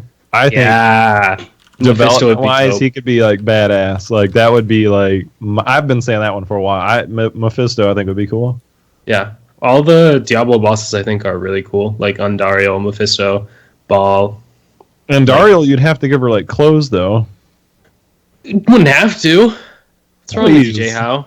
Please, they cut like during the Gold Cup. They put like an apron over stitches or something. I don't even know what that was. Yeah, that was interesting. I would totally go for Imperius, by the way. Imperious. Yeah. Imperius, ever since the cutscene with Diablo and Diablo 3, it's just such a cool character. I'm Why trying not to think just of like Dunk what heroes would have like the dopest kits, right? Like I want Hearthstone Innkeeper? he could no well he So would he quick would to get ltraly there. have to be RNG if it was the Hearthstone Yep. Keeper. Yep. And I don't want an RNG hero. That's not the dopest kit. Like in my eyes. I don't know. I want like a mobile, like a pretty mobile ranged assassin. Like I want Vala, but like What about a Cooler? stalker? Are there any like Protoss Like- stalker? well, it would like, be legendary Phoenix units would and be stuff like a too? dragoon. There's no legendary stalker. Yeah, but dragoons are different than stalkers because Yeah. stalker you can make really mobile. because they Although have it wouldn't blink. have much heart because it's like a machine. There's right? no hero stalker unit to Yeah. my knowledge. Phoenix is again a dragoon, but like you said, they don't have Yeah. blink or they're fatter. Yeah. They're just big oafs. It'd be like having Asmodan that like shoots little balls of light. Phoenix would be cool. I don't know. I'm gonna get Just back think, to you. okay, so we've got to be guaranteed. I mean, they've already released 2 Overwatch heroes. Who would be the next likely Overwatch hero? Like, it's not like they're just going to stop at 2. Yeah, I feel like they would probably do something like Winston for some reason. I feel like a Reinhardt or a Winston Yeah. is really likely. Those are both really iconic heroes for Overwatch. Like it's I'd hard. expect to see. I think it's hard to do Lucio, because they already have Brightwing, right? They've got this like Aura hero, and I don't think there's like a huge call for Lucio. Same with Mercy and Medic. Yeah, Mercy's. Good luck with that. That's her kit just doesn't translate well to MOBAs, in my I opinion. think you could go for Genji or Hanzo. Like, both of those, I think, could actually be implemented very well. Hanzo. Like, you basically have a spell reflection with Genji. I think it would be pretty cool to have that kind of mechanic in heroes. Hanzo would have to have some kind of way to scale over lanes, though. Like I think that would be like Yeah. a cool thing. Like, make each of his basic abilities a skill shot, and they do intense amounts of damage. I mean, I would love So that. Chromie? Yeah, kind of. But then he would have kind of a scouting arrow, which Yeah. a different iteration on something like Sentinel, because it would be vision, of a certain radius. Yeah, I think there's a cool potential for Hanzo. I would be down for him, as long as he shoots logs just like he does in Overwatch, where the hitbox is like ridiculous. Yeah, exactly. Okay, how soon until we see Deckard Cain? Because we know it's already going to happen. Never. It's gonna happen. Never. They put it out there He's on like not a any media combat source they hero. could. Don't put him in the game. Gonna happen. Please. Stay a while and listen. I think Zenyatta is probably the number one from Overwatch that I'd want. It's cool. I think he's also hard to balance with the damage amp. That would have to be like Hunter's Mark cooldown, base kit kind of thing. I don't know. It's tough. Any other questions in chat, feel free to post them. I tried to find the picture of Kubi drawn as Sonya, and I just couldn't find it. Speaking of Deckard Cain, though, one feature in Heroes of the Storm that I kind of miss still is different announcer packs. Like, you could buy a Deckard Cain announcer pack, like, triple kill, or something like that. And I think there's just so much space for cool announcer voices, and I would immediately buy those. Yeah, definitely. I think that's a way better way to implement Deckard Cain than a character. Announcer packs are definitely something we're missing. There's just so much. It's literally Blizzard All-Stars, like every Blizzard All-Star you could ever imagine, and like there's so much potential for cool stuff. So, question from chat: what is the penalty loss in this season's Team League and Hero League system? Kendrick and JHow, we haven't heard your thoughts on this. I personally, to give you the quick and sweet, I love the solo What was the question? What are your thoughts on this season's Hero League and Team League? Oh. Personally, I like the solo queue for Hero League and then the split for Team League, but go ahead. I think I've played a lot of Team League lately, and I think in many of those games, the matchmaking was not very balanced. Especially when you played as a 5-man team, I always thought that you had a little bit of an upper hand against the 3+2 squad. And also in terms of leagues and MMR, it was not very balanced because I oftentimes played with master players and grandmaster players, and we faced platinums or diamonds. And I think for those kinds of players, it's very frustrating, and it could cause them to not play Team League anymore, which would then result in less people playing Team League, and then you would have the same old problem that you had before. So Team League, a lot of fun. The queues are faster, but balancing not always on par, I feel. I don't know what the player base is. Obviously, like Team League has the hardest time for matchmaking. I agree with Kendrick. I think the 5 stacks always have like this inherent advantage. And if there was ever a way, was it last week we talked about clans, or was that like off stream? Like if they ever implement like clans or some type of grouping system, then matchmaking I think can be a little bit more lenient, so that you could match up like clan like 5 stacks and stuff like that. And I think it'd be easier to get 5 stacks that way, because as it stands, like the friends list and stuff like that is the only way that you're really getting in there. Like there's no social way of getting 5 stacks easier. So I think that would alleviate the 3 2 stacks. And I'm not gonna lie, I tried playing a couple of 2 stacks, and I will not play a 2 stack Team League game. Like it is not fun. Yeah, I have 0 games of Team League played this season, which is kind of sad because I really enjoy Team League, but I just haven't played, and I don't really have any serious knowledge of the system and how it works. If you want to, but I like the Hero League. I mean, sure. I'll be your medic to your Taz Dingo. You think medic's the right hero to go with Taz Dingus? I think so. Really? I mean, it's okay. It's not great. I think it's okay. We did it when it was released. Like after the podcast last week, we hopped on. We were both streaming. He was on his. I was on mine. I was playing. We were swapping off, and we had much better results of me not trying to kill people, and me just like keeping him somewhat healed as medic. It was a fun balance. Huh. It does sound fun, actually. I haven't tried that pairing. I like the Zarya, the Tassadar with him. You look so good with the ponytail, Kendrick. Tass is really good. Yeah. I agree. I just looked over. What was that? Okay. That's fair. So I like the Hero League change. I've never really played Team League myself, but I do like Hero League as the solo queue life. It feels better overall. I've had a better experience this season, I feel, over previous seasons. How do you guys feel about voice comms? Are you also? Oh, it's a must. Didn't they say it's coming at BlizzCon? Or is that wishful I'm thinking? not sure if they confirmed it, but well, with it built into BattleNet, I feel like they're definitely working towards it. Like they've got to be. It makes competitive in Overwatch bearable. If I can say that I would never touch, I haven't played in a season or two anyways, but I wouldn't touch competitive in Overwatch if it didn't have voice comms. Period. Like it just wouldn't happen. Like it's a guaranteed will not touch it. And I feel like I'd have a much better experience and more fun overall if there was voice chat in Hero League. But I think the hardest part is that there's always going to be some crazy mofo out there. It's easy to mute. And there's always going to be somebody that's going to have that record button on. And there's always going to be that person that's going to post it to Reddit. And it will create this weird... Like, it's going to happen, but that's going to happen. And, like, the toxicity that I think it'll bring. Like, I personally probably will never get on there just because of, like, people will know my voice, and I don't want to have to... I already deal with, like, enough trolls. That's why I play... Only today I got reported in silence again. It took 50 minutes for Blizzard to lift it, though. To lift the curse, so... Just because it's you. Like, that's why I play... Yeah, exactly. I do not play, like, any competitive stuff on my main account because of that. Dude, but I you think just gotta live in it. You just gotta it's embrace the trolls. You just gotta absorb it. I'm sorry, it's not gonna happen.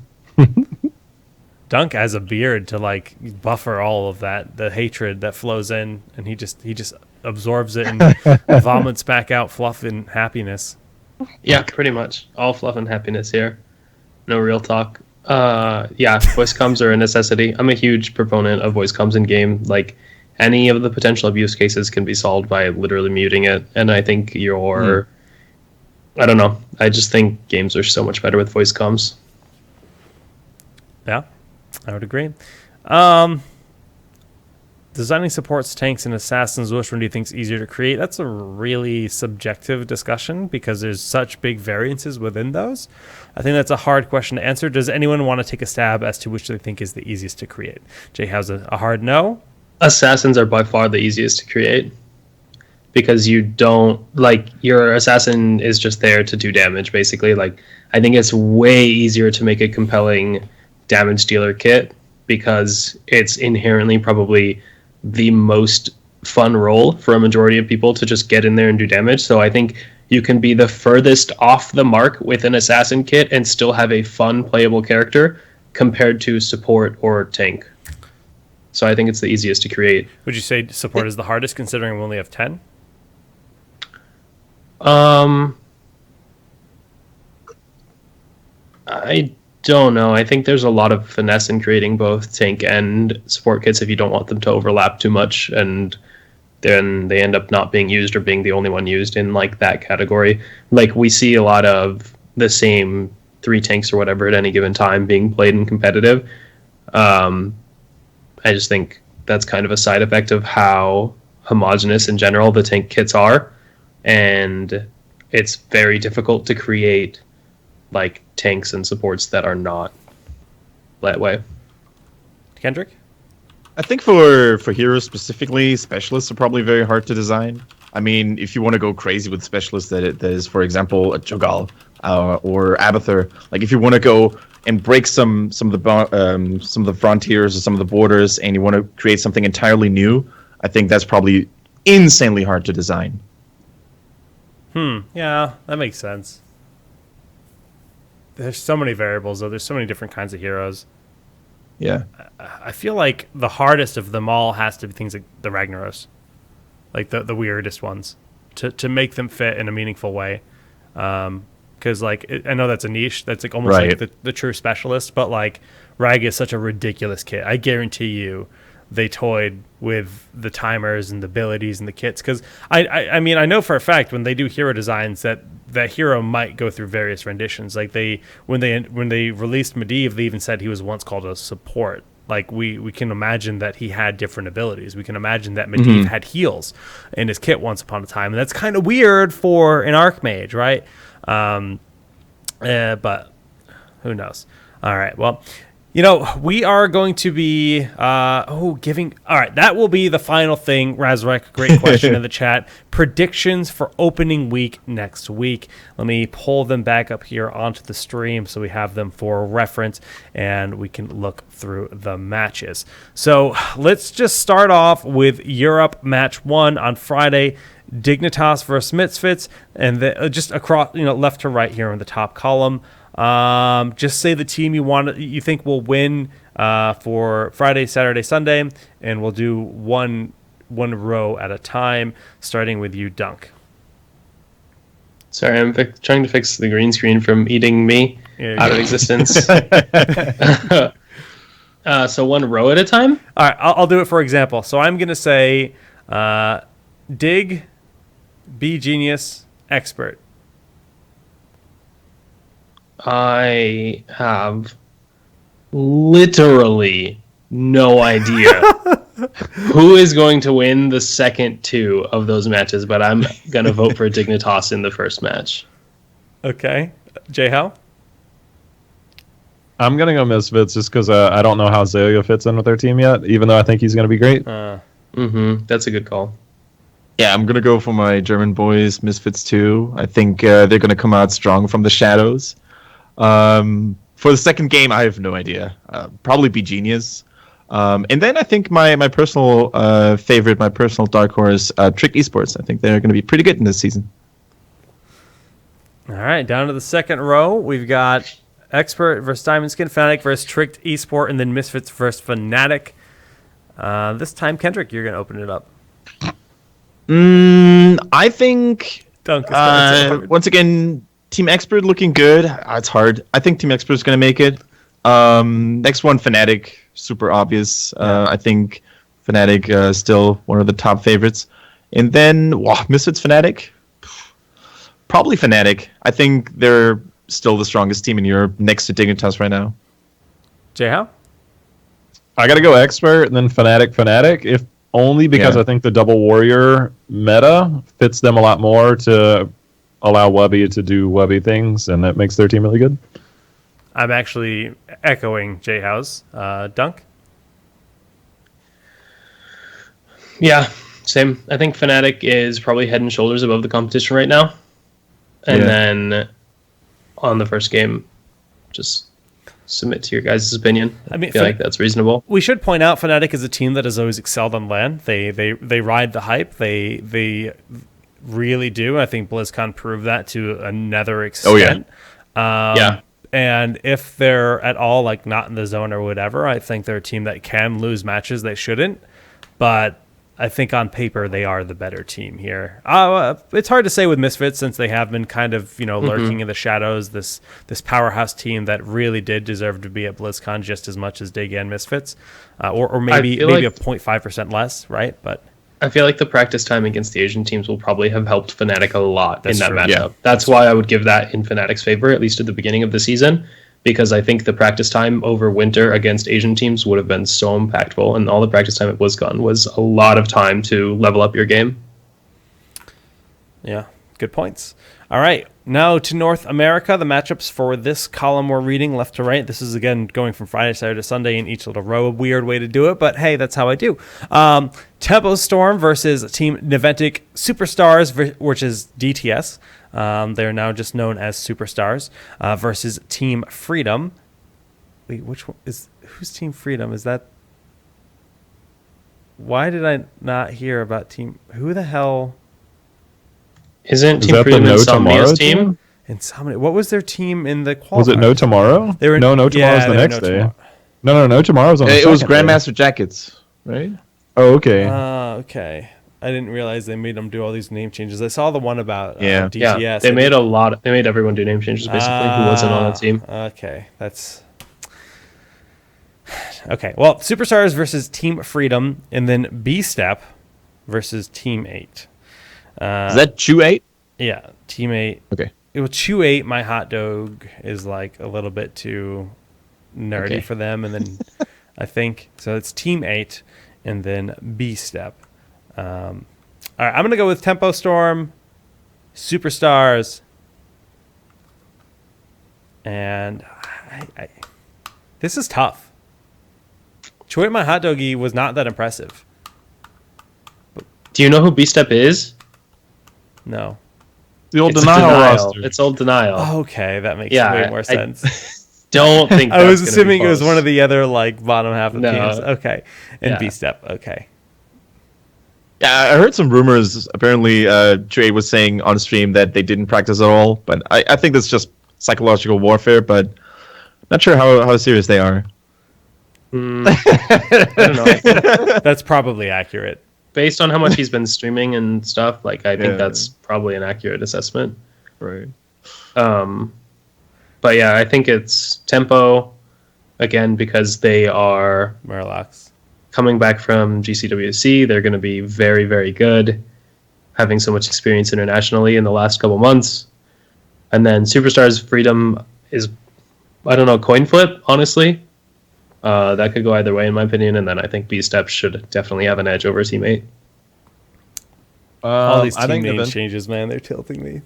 I think Naventic is going to be higher up as the year goes on, but I'm still going to pick them against Tempo Storm. I think Team Freedom should go ahead. Okay. I was just curious. So you think they're going to increase in skill level over the course of the league, but also are already better than Tempo Storm? Is that what you're saying? I don't want to say they're already better. I think if I'm looking at it kind of sports schedule style, I actually like that matchup for Naventic. Okay. We'll see. I mean, I probably am going to be the only one to pick Naventic, but I like what they have going for them. Team Freedom, I think, should beat Superstars. And then B-Step, obviously, should take down G8's team for a billion reasons. I'm going to go Tempo Storm, Superstars, because I'm rooting for my boy Srey. And then probably B-Step. I mean, I really do like the whole True 8 My Hot Dogs project, but I'm not sure how serious and committed they are. But They literally told us they want to focus on streaming.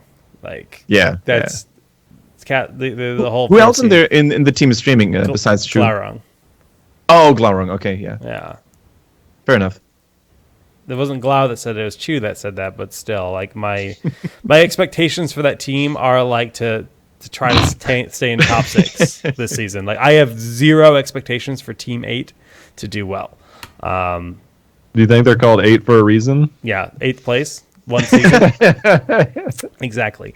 Team 8 versus No Tomorrow, and then Gale Force versus B-Step, and then Naventic versus GFE. For me, I'm going to go No Tomorrow. I am going to go B-Step, and then I'm going to go GFE over Naventic. Who's No Tomorrow? Players wise? That's let me pull it up. Urho, Yeah, Tiger JK, Jason. It's like kind of like the new Barrel Boys. Like if there was a Barrel Boys in this, I would probably say they would be that equivalent where they're like they have the potential to come out and just slam a team. I think they're gonna they're gonna be the wild card this season. That could be top 4 in my opinion for NA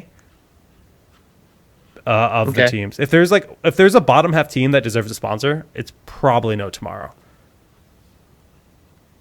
I could see that. I could see them overperforming. I don't think they'll beat. Oh no! Okay, they'll beat Team 8 probably. Yeah, they'll definitely beat Team 8. Yeah. Okay. What about GFE B-Step? I think it's probably close. I'll vote for B-Step. And then Naventic Gale Force. I think Naventic should win. JHow?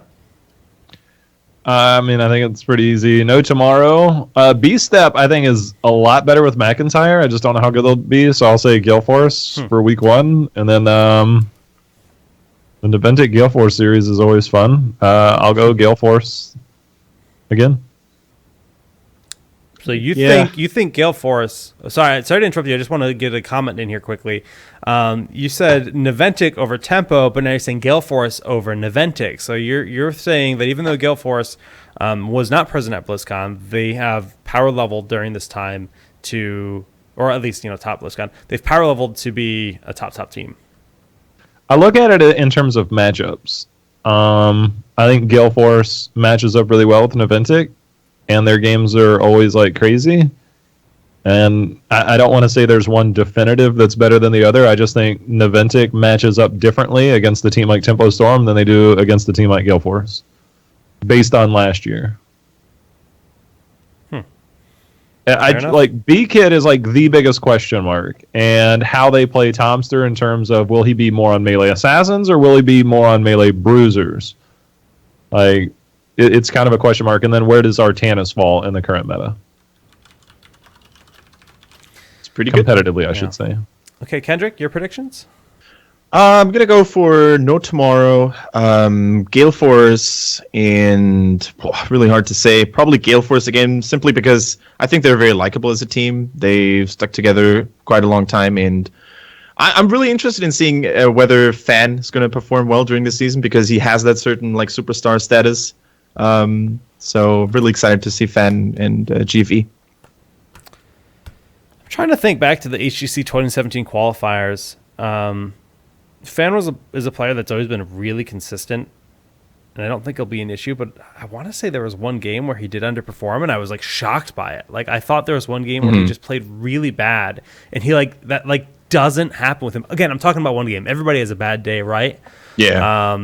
But it'll be a lot of fun to see how this season pans out, because I think there's definitely expectations, but like NA in particular, which I have more insight on than EU myself, because mainly because we cast qualifiers, just with the current roster standings, and I feel that there's like 5 or 6 teams that are very deserving for like a top 4 spot, and the fun part of that is top 3 is really what matters for this. Like top 4 is like oftentimes seems like a good margin of guess, but when it comes to going to the splits, you have to be top 3, and that's going to be really interesting.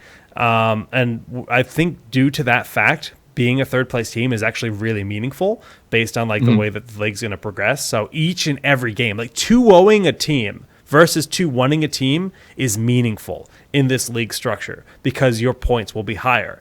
And I think that's how it works. At least it's generally how these leagues work. But it should be a cool year for HGC for sure. The series are actually best of 5, which is insane. Oh, okay. Like it's so 3-0ing versus right. So even more so. I mean, but it's a lot of heroes being played. Yeah. And that's I'm curious to see how the downtime is going to be reduced by having an in-game draft now instead of going to third-party websites. Really excited to see how short they're going to handle the downtimes. Yeah, should be much better. Yeah. Should we do mid-season split guesses for our top 3? No, we'll save that for next week. Kendrick, you can give yours if you want to, and JHow, you can as well. Do you want to do it? No. Okay. All right. I look goofy enough on my stream. I don't want to ruin it. On that note, we're going to move to shout-outs. Kendrick, starting with you. Where can all these lovely viewers find you? You can find me on twitch.tv/KendricSwissh. Same for YouTube, Twitter, basically all the social medias. Yeah, thank you, Jake, for having me. It's been a good first time. Didn't feel any pain. It was good, very smooth. So, no, it was definitely cool to be here, and basically talking to Dunk as well, who was, as I said earlier, my entrance into the Heroes of the Storm scene, really cool. And big shout out also to the Swish fam who tuned in today and maybe spammed a couple of Ken W's. And really excited about the HCC. Big shout out to Blizzard for putting it up and investing so many resources into this. And also big shout out to all the orgs who picked up one of the nameless teams. Means a lot for esports in general. Like, big thumbs up. Can you just turn around for me quickly? What? No, don't do that. You don't have to do that, Kendrick. Show us where Jake. JHow, shout-outs, man. Well, this was my second time, and it's far less painful than the first time. Oh, no. But, YouTube, man. I've been doing a lot of YouTube stuff. Like, I think every day. I think I should have a Heroes video up tomorrow. Again, lots of Heroes, lots of Diablo stuff, lots of Heroes stuff. That's it. I'm done. Lord of the Dunk. Oh, man. Yeah, shout out to JHow for being on again and Kendrick for coming on the show. Very much appreciated. And for all the viewers who tuned in, I don't know. Thanks for watching, guys. Sick City. Follow his Twitch because he started streaming a bit more. Good. Oh, yeah. Good for Dunkus. Yeah, he's actually streaming. You can learn a lot. You know, although he doesn't always play support, people come in my stream a lot and ask, where can I find a godlike support streamer? Unfortunately, rarely do you see supports in Hero League because it's hard to carry. But you could harass Dunk in his chat and ask him to play supports for you. You're welcome, Dunk Train. Thanks, Jake. He is indeed a very talented support player in general. But we're just gonna leave him at support because that's where he was a pro. I stream too. I forgot about that. No, you don't. I'm plugging myself. I don't care. Good. You can really see JHow's in the hood, man. Whenever he gets a follower, the police drops by. I really like that. What is actually police sound? Your follower notification?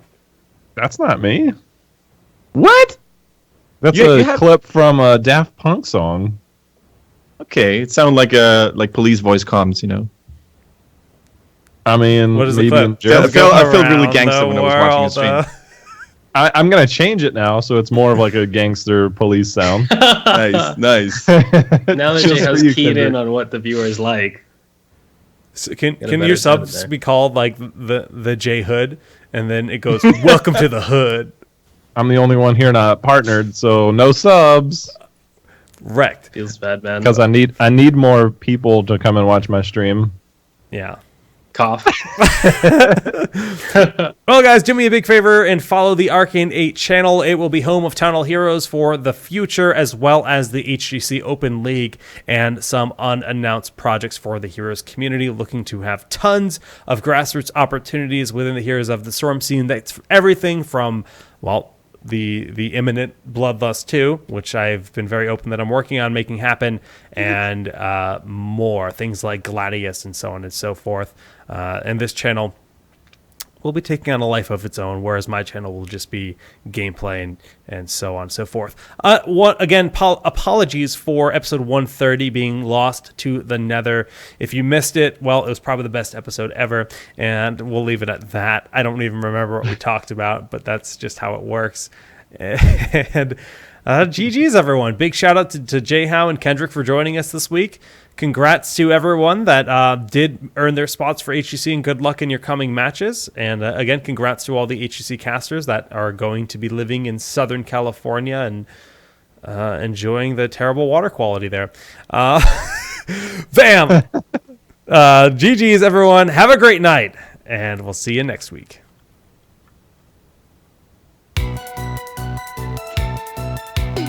Welcome here to TownHall Heroes.